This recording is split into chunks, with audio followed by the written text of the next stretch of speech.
ದೇವನೇ ಏಸಯ್ಯ, ಮನಸಾರೆ ಸ್ತುತಿಸಿ ಕೊಂಡಾಡುವೆ.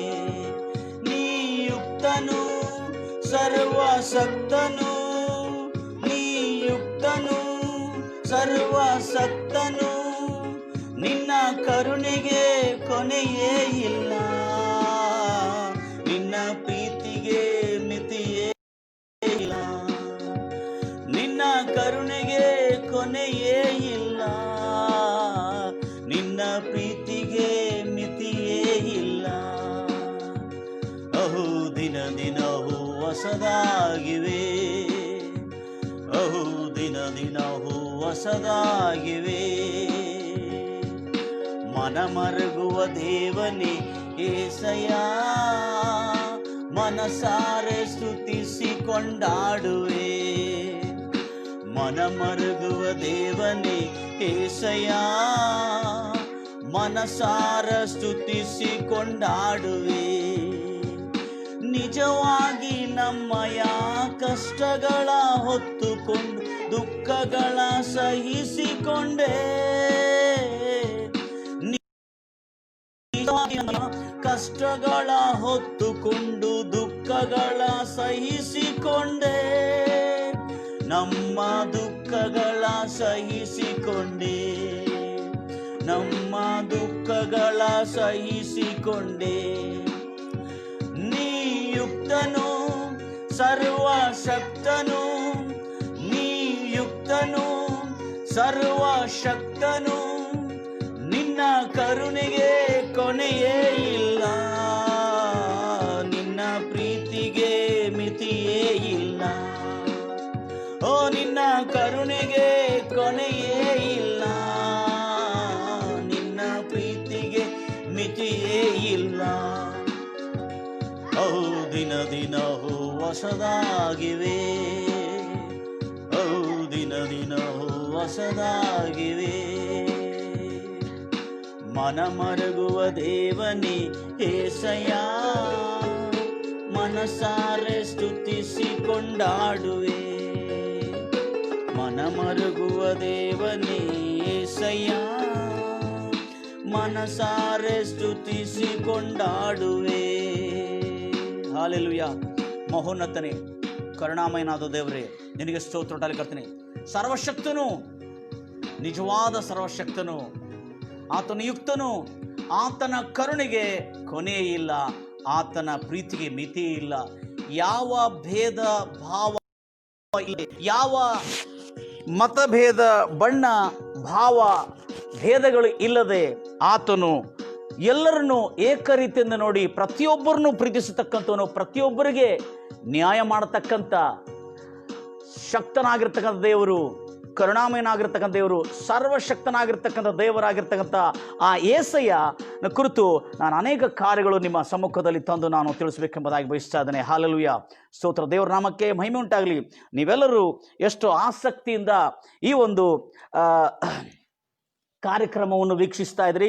ಎಲ್ಲರಿಗೆ ನನ್ನ ಹೃತ್ಪೂರ್ವಕವಾದ ವಂದನೆಗಳಿಂದ ನಿಮ್ಮೆಲ್ಲರನ್ನು ನಾನು ಈ ಒಂದು ನೇರ ಪ್ರಸಾರದಲ್ಲಿ ಈ ಮಾಧ್ಯಮದ ಮೂಲಕವಾಗಿ ನಿಮ್ಮೆಲ್ಲರನ್ನು ಯೇಸು ಕ್ರಿಸ್ತು ನಾಮದಲ್ಲಿ ನಿಮ್ಮೆಲ್ಲರಿಗೆ ಶುಭವಾಗಲಿ.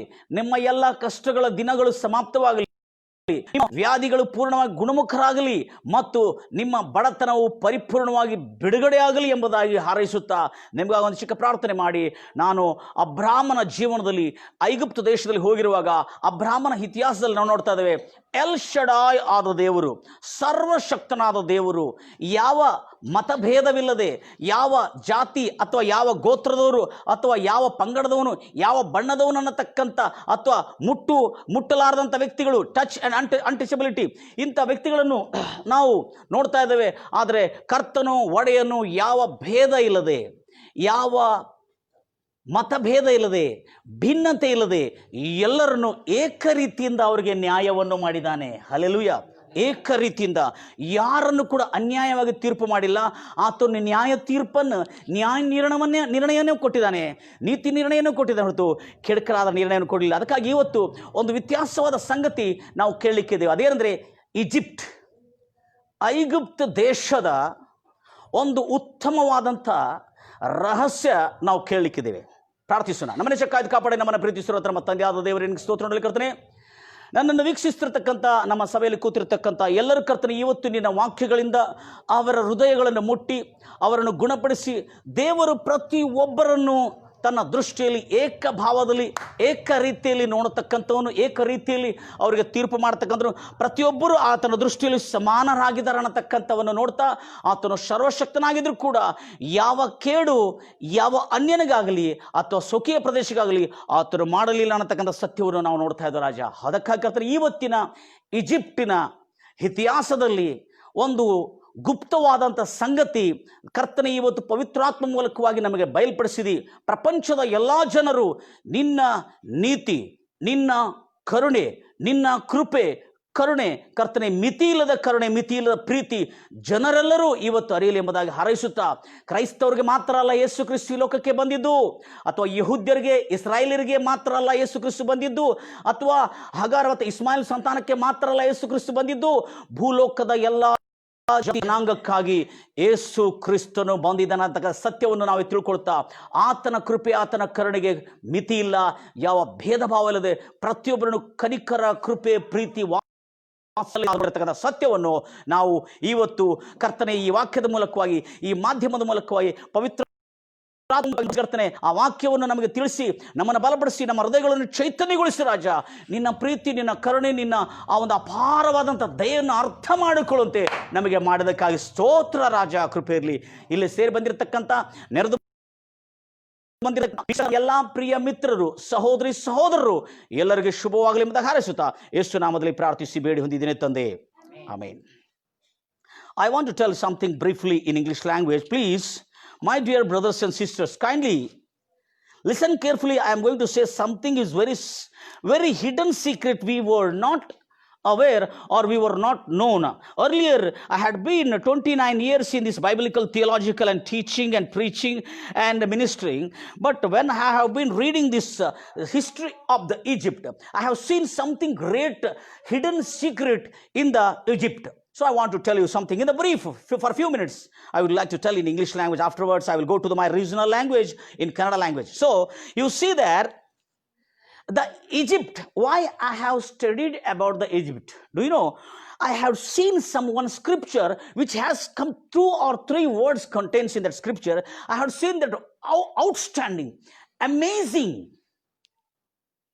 and incredible statement in the Bible. That was written in Genesis chapter 13. We go to the point. Genesis chapter 13, verse 10.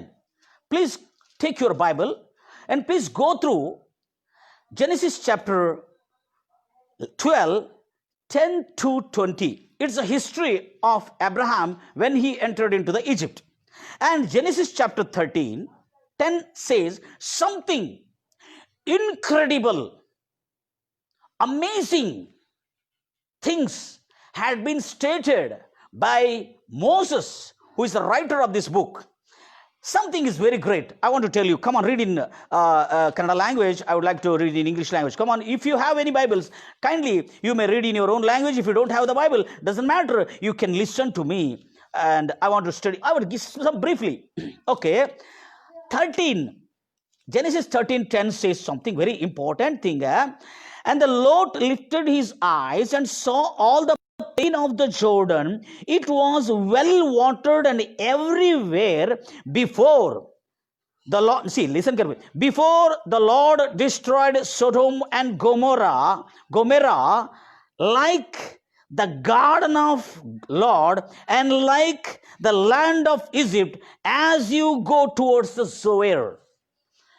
I have seen there, when writer is writing regarding the Garden of Eden and Garden of land of Egypt, the writer was that Egypt was like Garden of Eden and a Garden of God. I felt something strange here. Egyptians were not believers. But I had seen that Egypt is completely blessed like Eden, the Garden of Eden. Even the Adam committed the sin, violated the law of God, and he committed the sin, he lost the Garden of Eden. But the person who had not known the word of God, he was not a believer. Pharaoh was having dominion, was ruling Egypt. But Egypt was completely blessed, like Garden of God, like Eden. Egypt was blessed. So this chapter, this verse has hitting my heart and asking a lot of questions to me. Then I felt very strange in this thing. I had gone through the completely study. I had gone through the history of the Egypt. Hallelujah. The history of the Egypt. Let us go. Because God blessed the Egypt before Abraham entered the Egypt. Hallelujah. See, why God blessed the Egypt? Because Egyptian king was merciful, and he was just, and he was ruling in his kingdom righteously, and he did not force Abraham for his wife Sarah, and he did not looted Abraham by his army force. He had taken Sarah with royal dignity as a wife to his palace. Number one. Number two. Number three. Pharaoh gifted Abraham with cattle, silver, gold, and male, female servants, and he was made rich in the Egypt. Who? Abraham was made rich, became rich in Egypt. Means Pharaoh, he gave the gifts, and he had given the shelter to Abraham because he is a merciful king. He is a just king, and he had been a just king. He had been a righteous king. He did not commit any injustice in his country. Is it clear, my dear brothers and sisters? Then what happened? Unfortunately, Pharaoh had taken Sarah as his wife to his palace by mistake, and he suffered plague. He suffered plague, a deadly disease in his country. He was suffering, he and his family and his total country suffering with a deadly disease.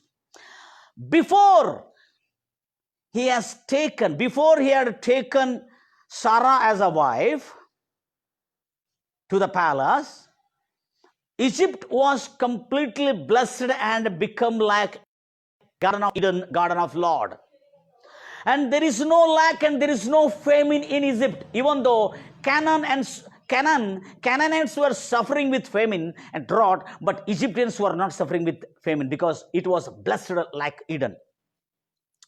I want to tell you, Adam lost, but Egyptian Pharaoh gained it. It's a very simple stories there. I love to tell you in brief things. Okay, come on. Let's come back to the point right now. I go to my original language. So I will take to the brief history. So before, unfortunately, Pharaoh committed a mistake, offense, a sin, taking Abraham's wife as his wife. After that, he and his country and his family suffered with plague, and there was no sickness before this offense. Means completely the country of Egypt, the kingdom of Egypt, totally blessed with health, with wealth, and with prosperity, and with all the fruits, and all the fields were filled with like a Garden of Eden. Because Pharaoh was just king. He was not known Jehovah, he was not known El Shaddai, he was not known the Almighty God, but he had a justice, a dominion, a constitution that he would rule his kingdom with just. But he got fear of just and fear of his soul, his conscience, because he could not go against his conscience. Because as per the word of God in Romans chapter 4, I think, chapter 2, could you read for me? So I try to read for you. Okay, chapter Romans 2, it says, even though Gentiles, even though Gentiles, those who were not known the law. Chapter 2, listen carefully, because Abraham was called by God, and he has been dedicated, and he was called and separated. He was the man of God. But here we see in chapter Romans chapter 2:14 says, for when Gentiles who did not have the law by the nature do the things in the law, these, although not having the law, are the law themselves. It means, even though they had no God, even though they had no fear of God, they had a conscience into their soul. The conscience was not allowing them to do injustice, that they themselves had become the law of God, says Romans chapter 2:14. Because of that, the Eden was blessed like Garden of Eden. The Egypt was blessed like Garden of Eden, the garden of Lord. Because, my dear brothers and sisters, I had seen, unfortunately, my Adam, the first person of the world, the first man of the world in humankind, he lost the Garden of Eden. But unfortunately, I feel very shame. I feel very sorry that one person, the man who has been ruling the Egypt, he was not known the Lord, but he was known his conscience. He got the law in his conscience. His conscience had motivated him, obligated him to follow the law. So he had been following the Lord's law. Because of that, the Egypt was blessed like a Garden of Eden. Hallelujah. My dear brothers and sisters, this is the message I am going to tell in my regional language. God bless you. God loves you. We come to the regional language. Okay, ಕನ್ನಡದಲ್ಲಿ ಓದ್ಕೊಳ್ಳೋಣ ಈಗ ಕನ್ನಡದಲ್ಲಿ ಓದ್ಕೊಳ್ಳೋಣ. ಈಗ ನಾನು ಈ ಬೈಬಲ್ನಲ್ಲಿ ಅತ್ಯಂತ ವಿಚಿತ್ರವಾದ ಸಂಗತಿಯನ್ನು ನಾನು ನೋಡಿದ್ದೇನೆ. ಅದೇನೆಂದರೆ, ಈ ಅಬ್ರಾಮನ ಇತಿಹಾಸವನ್ನು ನಾನು ಅಧ್ಯಯನ ಮಾಡ್ತಿರುವಾಗ ಅಲ್ಲಿ ಒಂದು ವಚನ ನೋಡಿದ್ದೇನೆ. 13ನೇ ಅಧ್ಯಾಯ 10ನೇ ವಚನ, ಆದಿಕಾಂಡ. ಅಲ್ಲಿ ದೇವರು ಸೊದೋಮ್ ಗೋಮೋರವನ್ನು ನಾಶ ಮಾಡಲಿಕ್ಕೆ ಮುಂಚೆ, ಸೊದೋಮ್ ಗೋಮೋರ ಏದೇನ್ ತೋಟದಂತೆ ಇತ್ತು ಮತ್ತು ಒಡೆಯನ ತೋಟದಂತಿತ್ತು, ಮತ್ತು ಈಜಿಪ್ಟಿನ ಹಾಗೆ ನೀರಾವರಿಯಿಂದ ಸಮೃದ್ಧಿಯಿಂದ ತುಂಬಿದೆ ಎಂಬುದಾಗಿ ಹೇಳಿದನು. ನಾನು ಈಜಿಪ್ಟನ್ನು ಯಾಕೆ ದೇವರು ಇಲ್ಲಿ ರಚಕನು ಏದೇನ್ ತೋಟಕ್ಕೆ ಹೋಲಿಸ್ತಾ ಇದ್ದಾನೆ, ಈಜಿಪ್ಟನ್ನು ಯಾಕೆ ಏದೇನ್ ತೋಟಕ್ಕೆ ಹೋಲಿಸ್ತಾ ಇದ್ದಾನೆ? ಯಾಕಂದ್ರೆ ಈಜಿಪ್ಟ್, ಆದಾಮನು ತಾನು ದೇವರ ಮಾತನ್ನು ಮೀರಿ ಪಾಪ ಮಾಡಿದ್ರಿಂದ ಅವನು ಏದೇನ್ ತೋಟದ ಸುಖ, ಏದೇನ್ ತೋಟದ ಸಮೃದ್ಧಿ, ಏದೇನ್ ತೋಟದ ಆನಂದ, ಏದೇನ್ ತೋಟದ ಫಲ, ಬಂಗಾರು ಬೆಳ್ಳಿ ನಾಣ್ಯಗಳು ಮತ್ತು ಸಮೃದ್ಧಿ, ಅಭಿವೃದ್ಧಿ, ಸುಖ, ಶಾಂತಿ ಮತ್ತು ಹರ್ಷ ಆನಂದಗಳಿರ್ತಕ್ಕಂಥ ಏದೇನ್ ತೋಟವನ್ನು ಆದಾಮನು ಪಾಪ ಮಾಡಿ ಕಳ್ಕೊಂಡನು. ಆದರೆ ಈಜಿಪ್ಟಿನ ಅರಸನು ದೇವರ ನೀತಿ ಅವನ ಹೃದಯ ಒಳಗೆ ಬರೆಯಲ್ಪಟ್ಟಿದ್ದರಿಂದ ಅವನು ತನ್ನ ಹೃದಯದ, ಅಂದರೆ ತನ್ನ ಒಳಗಿರ್ತಕ್ಕಂಥ ಮನಸ್ಸಾಕ್ಷಿಯಲ್ಲಿರ್ತಕ್ಕಂಥ ನ್ಯಾಯ ಪ್ರಮಾಣಗಳನ್ನು ಮೀರದೆ, ಅನ್ಯರಾಗಿರುವವರು ಈ ನ್ಯಾಯ ಪ್ರಮಾಣ ಇಲ್ಲದೆ ಅವರು ಕೂಡ ತಮಗೆ ತಾವೇ ಮನಸ್ಸಾಕ್ಷಿಯಲ್ಲಿ ನ್ಯಾಯ ಪ್ರಮಾಣವಾಗಿ ನಡ್ಕೊಳ್ಳೋದ್ರಿಂದ ಅವರು ಕೂಡ ನಿತ್ಯ ಜೀವ, ಅವರು ಏನು ಪಡ್ಕೊಳ್ತಾರೆ? ಆಶೀರ್ವಾದ ಪಡ್ಕೊಳ್ತಾರೆ ಎಂಬುದಾಗಿ ನಾವು ಎಲ್ಲಿ ನೋಡಿದ್ದೇವೆ? ರೋಮ 2:14 ಓದೋಣ. ಬೇಗನೆ ಓದ್ತೀರಿ? ರೋಮ 2. ನ್ಯಾಯ ಪ್ರಮಾಣ ಇಲ್ಲದ ಅನ್ಯಜನರು, ಕರೆಕ್ಟ್, ನ್ಯಾಯ ಪ್ರಮಾಣದಲ್ಲಿ ಇರುವ, ಈ ನ್ಯಾಯ ಪ್ರಮಾಣ ಅವರ ಕಡೆ ಇಲ್ಲ, ನ್ಯಾಯ ಪ್ರಮಾಣ ಇಲ್ಲದ ಅನ್ಯಜನರು, ಈ ನ್ಯಾಯ ಪ್ರಮಾಣಗಳಲ್ಲಿ ಇರುವಗಳನ್ನೆಲ್ಲವೂ ಸ್ವಾಭಾವಿಕವಾಗಿ, naturally they obey. Naturally means by conscience. The God has planted their law. ದೇವರು ನ್ಯಾಯ ಪ್ರಮಾಣಗಳನ್ನು ಅವರ ಮನಸ್ಸಾಕ್ಷಿಯಲ್ಲಿ ಇರಿಸಿರುವುದರಿಂದ ಸ್ವಾಭಾವಿಕವಾಗಿ ಅವರು ಕೈಕೊಳ್ಳುವಾಗ ನ್ಯಾಯ ಪ್ರಮಾಣಗಳು, ಈ ನ್ಯಾಯ ಪ್ರಮಾಣ ಇಲ್ಲದೆ ಅನ್ಯ ಜನರು ತಮಗೆ ತಾವೇ ನ್ಯಾಯ ಪ್ರಮಾಣವಾಗಿ ಸಾಕ್ಷಿ ಕೊಟ್ಟು ಅವರ ಯೋಚನೆಗಳು ಒಂದಕ್ಕೊಂದು ತಪ್ಪು ಹೊರಿಸುತ್ತಾ ಇಲ್ಲವೇ ಪ್ರತಿವಾದ ಮಾಡುತ್ತಾ ಇರುವುದರಿಂದ ತಮ್ಮ ಹೃದಯಗಳಲ್ಲಿ ಬರೆದಿರುವ ನ್ಯಾಯ ಪ್ರಮಾಣದ ಕ್ರಿಯೆಗಳನ್ನು ತೋರಿಸುತ್ತಾರೆ. ಅಷ್ಟೇ ಸಾಕು, ಥ್ಯಾಂಕ್ ಯು. ಬರೆದಿರುವ ನ್ಯಾಯ ಪ್ರಮಾಣಗಳನ್ನು ತೋರಿಸುತ್ತಾರೆ. ಬ್ರದರ್, ಈಜಿಪ್ಟಿನಲ್ಲಿ ಒಂದು ವಿಚಿತ್ರವಾದ ಸಂಗತಿ ನಡೆದಿದೆ ಬ್ರದರ್. ನಾನು ಅಬ್ರಹಾಮನ ಹಿಸ್ಟ್ರಿಯಲ್ಲಿ ಹೇಳ್ತಾ ಸ್ವಲ್ಪ ಸ್ಟಕ್ ಆಗಿಬಿಟ್ಟೆ ಅಲ್ಲೇ. ಯಾಕಂದರೆ ಬೈಬಲ್ನಲ್ಲಿ ಒಂದು ವಚನ ನನ್ನನ್ನು ಕಾಡಿತ್ತು. ಪ್ರೈಸ್ ಲಾರ್ಡ್ ಜೀಸಸ್, ಒಳ್ಳೆ ಅದೃಷ್ಟವಂತರು ನೀವು, ಹಲ್ಲೆಲೂಯ. ಒಂದು ವಚನ ನನ್ನ ಕಾಡಿತ್ತು. ಇದೇನೆಂದರೆ, ಬರ್ತಾ ಬರ್ತಾ ಬರ್ತಾ ಅಬ್ರಹಾಮನು ಐಗುಪ್ತದಿಂದ ಹೊರಗೆ ಬರ್ತಾನೆ. ಹೊರಗೆ ಬಂದ ಕೂಡಲೇ ಅಲ್ಲಿ ಏನಾಗ್ತದೆ, ಐಗುಪ್ತ ದೇಶವನ್ನು ಹೊರಗೆ ಬಂದು ಆಯಿಪಟ್ಟಣವನ್ನು ಮತ್ತು ಬೆತೇಲನ್ನು ದಾಟಿ ಕಾನಾನೊಳಗೆ ಪ್ರವೇಶ ಮಾಡ್ತಾನೆ. ಕಾನಾನೊಳಗೆ ಪ್ರವೇಶ ಮಾಡಿದ ಸೊದೋಮ್ ಗೊಮೋರ ಒಳಗೆ ಪ್ರವೇಶ ಮಾಡ್ಲಿಕ್ಕೆ ಮುಂಚೆ ಲೋತನು ಮತ್ತು ಅಬ್ರಾಹ್ಮನ ಮತ್ತು ಒಳಗೆ ಬಂದು ಪ್ರವೇಶ ಮಾಡ್ತಾನೆ. ಆವಾಗ ಸೊದೋಮ್ ಗೊಮೋರ ಕಂಡು ಬರ್ತದೆ. ಆಮೇಲೆ ಇಲ್ಲಿ ಕಾನಾನ ಪ್ರದೇಶಗಳು, ಗಾಡು ಪ್ರದೇಶಗಳು ಕಂಡು ಬರ್ತದೆ. ಆಗ ಅಬ್ರಾಹ್ಮನು ಲೋತನಿಗೆ ಹೇಳ್ತಾನೆ, ಏನಂತೇಳಿ, ಲೋತನ ನಿನಗೆ ಏನು ಬೇಕು ತಗೋ ಅಂತ ಹೇಳ್ತಾನೆ. ಆ ಸಮಯದಲ್ಲಿ ಒಂದು ವಚನ ನನ್ನನ್ನು ಬಹಳ ಆಶ್ಚರ್ಯವಾದಂಥ ಸಂಗತಿ ತೋರಿಸಿತ್ತು. ಆದಿಕಾಂಡ 13ನೇ ಅಧ್ಯಾಯ 10ನೇ ವಚನ ಓದಿಪ್ಪ. ಆಗ ಇಲ್ಲಿ ನೋಡ್ರಿ, ರಕ್ಷಕನ ಏನು ಹೇಳ್ತಾನೆ, ಓದಪ್ಪ ಬೇಗನೆದ್ದು. ಲೋಟನು ತನ್ನ ಕಣ್ಣುಗಳನ್ನೆತ್ತಿ ಯೋರ್ದಾನಿನ ಮೈದಾನವನ್ನೆಲ್ಲ ನೋಡಿದನು. ಲಿಸನ್ ಕೇರ್ಫುಲಿ, ಬಹಳ ಜಾಗ್ರತೆ ಕೇಳಿ. ಕರ್ತನು ಸೊದೋಮನ್ನು ಗೊಮೋರವನ್ನು ನಾಶ ಮಾಡುವುದಕ್ಕಿಂತ ಮುಂಚೆ ಅಲ್ಲಿಂದ ಚೋಗಾರಿನವರೆಗೆ ಸಂಪೂರ್ಣ ನೀರಾವರಿ ಹಾಗೆ ಇತ್ತು. ಏನಿತ್ತು? ಯಾವುದು? ಸೊದೋಮ್ ಗೊಮೋರ ಯಾವ ತೋಟವನ್ನು ಹೋಲಿಸ್ತಾ ಇದ್ದಾರೆ? ಕರ್ತನ ತೋಟದಂತೆ ಸಮೃದ್ಧಿಯಿಂದ ತುಂಬಿತ್ತು. ಕರ್ತನ ತೋಟದಲ್ಲಿ ಏನೇನಿತ್ರಿ ಕೇಳಿದ್ರಲ್ಲ?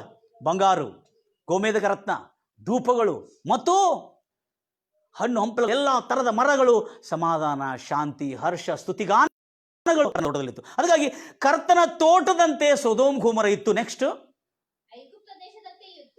ಏನಾಗಿತ್ತು? ಎಲ್ಲರ ಐಗುಪ್ತ ದೇಶ.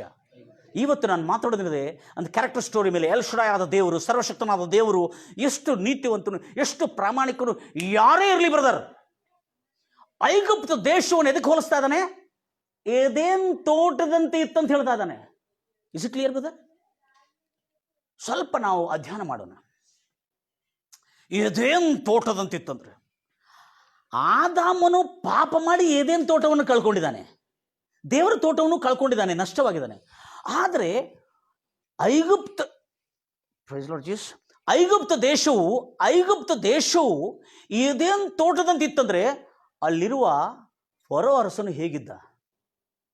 ಹಲ್ಲೆಲೂಯಾ. ದುರದೃಷ್ಟದಿಂದ ಆದಾಮನು ಕಳ್ಕೊಂಡ, ಆದರೆ ಅದೃಷ್ಟದಿಂದ ಫರೋ, ಅಬ್ರಾಹ್ಮನ ಕಾಲದಲ್ಲಿ ಅಬ್ರಾಹ್ಮನು ಪ್ರವೇಶ ಮಾಡಿರುವಾಗ ಈಜಿಪ್ಟಲ್ಲಿ ಫರೋ ಅರಸನು ಎಷ್ಟು ಪ್ರಾಮಾಣಿಕನಾಗಿದ್ದ ಅನ್ನತಕ್ಕಂಥ ಸತ್ಯವನ್ನು ಇವತ್ತು ಬೆಳಗ್ಗೆಯಿಂದ ಎಷ್ಟು 3-4 ದಿವಸದಿಂದ ನನ್ನ ಕಾಡ್ತಾ ಇತ್ತು. ಇವತ್ತು ದೇವರ ಸಂಜೆಗೆ ಆ ರಹಸ್ಯವನ್ನು ಬಯಲ್ಪಟ್ಟಿದ್ದಾನೆ. ಫರೋ ಅರಸನು ಆದಾಮನು ಮೀರಿದಾನೆ, ಆದರೆ ಫರೋ ಅರಸನು ಮೀರಿಲ್ಲಂತೆ. ಅಬ್ರಾಹ್ಮನು ಪ್ರವೇಶ ಮಾಡಿರುವಾಗ ಅಬ್ರಾಹ್ಮನ ಹೆಂಡತಿಯನ್ನು ತನ್ನ ಹೆಂಡತಿಯಾಗಿ ಮಾಡಿಸಿಕೊಳ್ಳಲು ತೆಗೆದುಕೊಂಡು ಹೋದಲ್ಲ, ಆ ಫರೋನು ಬಹು ನೀತಿವಂತನಾಗಿ ಬದುಕಿದ್ದನಂತೆ. ಆಮೇನ್. Is it interesting? ಯಾಕೆಂದ್ರೆ ದೇವರು ಆದಾಮನು ಪಾಪ ಮಾಡಿದ್ರಿಂದ ಆದಾಮನನ್ನು ತೋಟದಿಂದ ಹೊರಗೆ ಹಾಕಿದ್ದಾನೆ. ಆದರೆ ಈ ಈಜಿಪ್ಟ್ ಯಾಕೆ, ಐಗುಪ್ತ ದೇಶ ಯಾಕೆ ಏದೇನ್ ತೋಟದಂತೆ ಸಮೃದ್ಧಿ ಉಳ್ಳದಾಗಿತ್ತು ಎಂಬುದಾಗಿ ಹೇಳಿದುಕೊಳ್ಳಿ. ಈ ತೋಟಕ್ಕೆ ಯಾಕೆ, ಈ ಈಜಿಪ್ಟ್ಗೆ ಯಾಕೆ ಇಷ್ಟು ಆಶೀರ್ವಾದ ಬಂತು? ಹೌದಲ್ಲ? ಅಂದ್ರೆ ಆದಾಮನಕ್ಕಿಂತ ಒಳ್ಳೆಯವನಲ್ಲಿದ್ದಾನ. ಆದಾಮನು ಮೀರಿದಾನೆ, ಆದರೆ ಈ ಮನುಷ್ಯ ಮೀರದೆ ಉಳಿಸಿಕೊಂಡು ಬಿಟ್ಟದ. ಆವಾಗ ನನ್ನ ಸುದೀರ್ಘ ಮತ್ತೊಂದು ಸಾರಿ ನಿಮ್ಗೆ ಗೊತ್ತಿದೆ, ನೀವೆಲ್ಲರೂ, ನಾನು ಬೈಬಲನ್ನು ಓದುವಾಗ ಬಹಳ ಒಂದು ಕ್ರೇಜ್ ನನಗಿದೆ, ಒಂದು ಹುಚ್ಚು ನನಗಿದೆ. ಓದಿದರೆ ಅದರ ಒಳಗೆ ರಹಸ್ಯಗಳು ದೇವರು ಬಯಲ್ಪಡಿಸೋದಾಗ ನಾನು ದೇವರನ್ನು ಬಿಡುವುದಿಲ್ಲ. ಹಲ್ಲೆಲೂಯಾ. ಮತ್ತು ಓದ್ತಾ ಇದೆ 12ನೇ ಅಧ್ಯಾಯ ಅಬ್ರಾಹ್ಮನ ಇತಿಹಾಸ. ಕಾನಾನಿಂದ ಬರಗಾಲದ ನಿಮಿತ್ತ ಅಬ್ರಾಹ್ಮನು ಊರಿನಿಂದ ಹಾರಾನಿಂದ ಇಲ್ಲಿ ಬಂದ. ಕಾನಾನ್ ಬರುವಾಗ ಕಾನಾನಲ್ಲಿ ಏನಿತ್ತು? ಬರಗಾಲಿತ್ತು. ದೇವ್ರು ಹೇಳಿದ ದೇಶದಲ್ಲಿ ಏನು ಬಂದಿತ್ತು? ಅಯ್ಯೋ, ದೇವ್ರು ಹೇಳಿದ ಈ ದೇಶದಲ್ಲಿ ನಾನು ನಿಂಗೆ ಸುಖವಾಗಿರ್ತೀನಿ ಅಂತ ಹೇಳಿದ್ರೆ ಮತ್ತೆ ನೋಡಿದ್ರೆ ಈ ದೇಶದಲ್ಲಿ ಬರಗಾಲ ಇದೆ ಅಂತೇಳಿ ಅನುಮಾನ ಪಡಲಿಲ್ಲ. Hallelujah. God is outstanding God. God is doing everything outstanding things, incredible ಕಾರ್ಯಗಳನ್ನು ಆತ ಮಾಡಲಿಕ್ಕಿದ್ದಾನೆ. ಇಲ್ಲಿ ಒಳಗೆ ಬಂದ ಕೂಡಲೇ ಮತ್ತು ಆತನು ಎಲ್ಲಿಗೆ ಪ್ರವೇಶ ಮಾಡ್ತಾನೆ? ಕಾನಾನಿಗೆ ಪ್ರವೇಶ ಮಾಡ್ತಾನೆ. ಕಾನಾನಿಗೆ ಪ್ರವೇಶ ಮಾಡಿದ ಕೂಡಲೇ ಅಲ್ಲಿ ಏನಾಗಿದೆ? ಬರಗಾಲ ಇದೆ. ಬರಗಾಲವನ್ನು ತಾಳ್ಕೊಳ್ಳಿಕ್ಕಾಗದೆ, ಯಾಕಂದರೆ ಆತನ ಕಡೆ ಎಷ್ಟು ಜನ ಇದ್ರು? ನೂರಾರು ಜನರು, ದಾಸದಾಸಿರು, ಕೆಲಸಗಾರರು ಮತ್ತು ದನ ಕರುಗಳನ್ನು, ಎತ್ತುಗಳನ್ನು, ಕತ್ತೆಗಳು ಮತ್ತು ಒಂಟೆಗಳು, ಇವೆಲ್ಲ ಪಶು ಪ್ರಾಣಿಗಳು, ಜನರು, ಸೇವಕರು, ಎಷ್ಟೋ ಜನರು ಇರೋದ್ರಿಂದ ಕಾನಾನ್ನಲ್ಲಿ ಆತನಿಗೆ ಬರಗಾಲದಲ್ಲಿ ತಾಳ್ಕೊಳ್ಳಿಕ್ಕೆ ಆಗ್ತಾ ಇಲ್ಲ, ಜನರನ್ನು ಮೇಂಟೈನ್ ಮಾಡ್ಲಿಕ್ಕೆ ಆಗ್ತಾಯಿಲ್ಲ. ಅದಕ್ಕಾಗಿ ಎಲ್ಲಿ ಹೇಳ್ಕೊಂಡು ಬಂದ? ಆಶ್ರಯಕ್ಕಾಗಿ ಈಜಿಪ್ಟ್ ಒಳಗೆ ಬಂದ. ಈಜಿಪ್ಟ್ ಒಳಗೆ ಕಾನಾನಲ್ಲಿ ಬರಗಾಲ ಇತ್ತು, ಆದರೆ ಈಜಿಪ್ಟಲ್ಲಿ ಏನಿಲ್ಲಾಗಿತ್ತು? ಬರಗಾಲ ಇಲ್ಲಾಗಿತ್ತು. ಎಲ್ಲರ್ತಿರಲ್ವಿಯ ಅಂದರೆ ಅದೇ ಹೇಳ್ತಾ ಇದ್ದಾನೆ. ಯಾರು? ಅಬ್ರಾಮನು ಮತ್ತು ಲೋತನ ಕಾಲದಲ್ಲಿ ನಡೆದಿರ್ತಕ್ಕಂಥ ಸಂಗತಿ ರಚಕನೇ ಹೇಳ್ತಾ ಇದ್ದಾನೆ. ಏನಂತೇಳಿ? ರಚಕನೇ ಹೇಳ್ತಾ ಇದ್ದಾನೆ. ರಚಕನೇ ಯಾರು? ಆದಿಕಾಂಡದ ರೈಟರ್ ಯಾರು? ಮೋಸೆ ಹೇಳ್ತಾ ಇದ್ದಾನೆ. ಸೊದೋಮ್ ಗೋಮೋರವನ್ನು ನಾಶ ಮಾಡಲಿಕ್ಕೆ ಮುಂಚೆ ಸೊದೋಮ್ ಗೋಮೋರ ದೇವರ ತೋಟದಂತೆಯೂ ಮತ್ತು ಸಮೃದ್ಧಿಕರವಾದ ಐಗುಪ್ತ ದೇಶದಂತೆಯೂ ಅಂತ ವಿಚಾರ ಮಾಡಬೇಕಲ್ರಿ ಬದರ. ಅದ ಮೇಲೆ ನಾನು ಹೇಳಿದೆ, ಈ ಐಗುಪ್ತ ದೇಶ ಇದೇನು ತೋಟದಂತಿತ್ತಂದ್ರೆ, ಆ ಐಗುಪ್ತ ದೇಶದ ಪರವಾಗಿ ಏನು ಗೊತ್ತಿಲ್ಲ? ನ್ಯಾಯ ಪ್ರಮಾಣ ಗೊತ್ತಿಲ್ಲ. ಐಗುಪ್ತ ದೇಶದ ಪರವಾಗಿ ಏನು ಗೊತ್ತಿಲ್ಲ? ದೇವರೂ ಗೊತ್ತಿಲ್ಲ. ಆದರೆ ಐಗುಪ್ತ ದೇಶದ ಪರೋ ಹೇಗೆ ನೀತಿಯನ್ನು ಅನುಸರಿಸಿದ, ಅವನಿಗೆ ನೀತಿ ಹೇಗೆ ದೊರಕಿತ್ತು, ಇಷ್ಟು ಭಯಭಕ್ತಿಯಿಂದ ನಡೆಸ್ಕೊಂಡ. ಆ ಈಜಿಪ್ಟನ್ನು ತೋಟದಂತೆ ಆಶೀರ್ವದಿಸುವಂತೆ ದೇವರು ಮಾಡಿದನಂದ್ರೆ ಅರ್ಥ ಮಾಡ್ಕೋ, ಆದಾಮನಿಕ್ಕಿಂತ ಒಬ್ಬ ಶ್ರೇಷ್ಠ ಮನುಷ್ಯ ಇಲ್ಲಿದ್ದಾನೆ. ಅಬ್ರಾಮನು ಪ್ರವೇಶ ಮಾಡ್ಲಿಕ್ಕೆ ಮುಂಚೆ ಅಬ್ರಾಮನು ಒಂದು ಬಡಪಾಯಿಯಾಗಿ ಪ್ರವೇಶ ಮಾಡಿದನು, ಸ್ವಲ್ಪ ಧನವಂತನಾಗಿ ಪ್ರವೇಶ ಮಾಡಿದನು. ಆದರೆ ಅದಕ್ಕಿಂತ ಶ್ರೇಷ್ಠ ದೇವರ ಭಯಭಕ್ತಿ ಉಳ್ಳ ವ್ಯಕ್ತಿ ಒಬ್ಬನಿದ್ದಾನೆ. ಅವನಿಗೇನು ಗೊತ್ತಿಲ್ಲ? ದೇವರು ಗೊತ್ತಿಲ್ಲ, ಆದರೆ ಅವನು ದೇವರ ಭಯಭಕ್ತಿ ಇತ್ತಂತೆ. ಯಾರಿಗೆ? ಅಬ್ರಾಮನ ಹೆಂಡತಿಯಾಗಿ ತೆಗೆದುಕೊಂಡು ಹೋಗಲು ನೋಡಿರ್ತಕ್ಕಂಥ ಆ ಪರೋಗೆ ದೇವರ ಭಯ ಇತ್ತಂತೆ. Praise the Lord Jesus. Is it interesting? ಆದರೆ ದುರದೃಷ್ಟದಿಂದ ಯೇಸು ಕ್ರಿಸ್ತನ ನಂಬಿಕೊಂಡು ಅನೇಕ ಜನ ಈ ಧರ್ಮಶಾಸ್ತ್ರ ತಿಳಿದುಕೊಂಡು ಇವತ್ತಿಗೂ ದೇವರ ಭಯಭಕ್ತಿ ಇಲ್ಲದೆ, ನ್ಯಾಯ ಪ್ರಮಾಣಗಳಿಲ್ಲದೆ, ದೇವರ ನೀತಿ ಇಲ್ಲದೆ ಭಾಳ ಬೇಕಾಬಿಟ್ಟಿಯಾಗಿ ನಡ್ಕೊಂಡು ದುರದೃಷ್ಟವಂತರಾಗಿ ಹಾಳಾಗ್ತಾ ಇದ್ದಾರೆ. ಇವತ್ತಾದರೆ ನಾವು ತಿಳ್ಕೋಬೇಕು, ಅಬ್ರಾಮನ ಕಾಲದಲ್ಲಿ ಆ ಪರೋವರ್ಸನು ದೇವರ ಭಯಭಕ್ತಿಲಿದ್ದ, ನ್ಯಾಯ ಪ್ರಮಾಣಗಳು ಇಲ್ಲದಿದ್ದರೂ ಅವರ ಮನಸ್ಸಾಕ್ಷಿ ಅವನಿಗೆ ನ್ಯಾಯ ಪ್ರಮಾಣವಾಗಿ ಅವನನ್ನು ನಡೆಸಿ ಆ ದೇವರ ನೀತಿಯನ್ನು ನಡೆಸ್ಕೊಂಡಿದ್ದಾನೆ. ಹಲ್ಲೆಲೂಯಾ. ನಾನು ಅದನ್ನು ಆಲೋಚನೆ ಮಾಡಿದ್ದೇನೆ. ಒಂದು ಅನ್ಯನಾಗಿರ್ತಕ್ಕಂಥವನೇ, ಒಂದು ದೇವರ ಕುರಿತು ಗೊತ್ತಿಲ್ಲದ ವ್ಯಕ್ತಿ, ಅವನಲ್ಲಿ ಹಿರಿಯ ಭಯ ಹೇಗೆ ಬಂತು? ಹೌದಲ್ಲ? 2ನೇ ಅಧ್ಯಾಯ ರೋಮ 14 ಓದ್ತೀರಿ ಸಿಸ್ಟರ್? ಅರ್ಥ ಆಯ್ತಾ? ಯಾರು? ಈಗ ನ್ಯಾಯ ಪ್ರಮಾಣ ಯಾರಿಗಿದೆ? ಅಬ್ರಾಮ್ಗಿದೆ. ಆದ್ರೆ ಯಾರಿಗಿಲ್ಲ ನ್ಯಾಯ ಪ್ರಮಾಣ?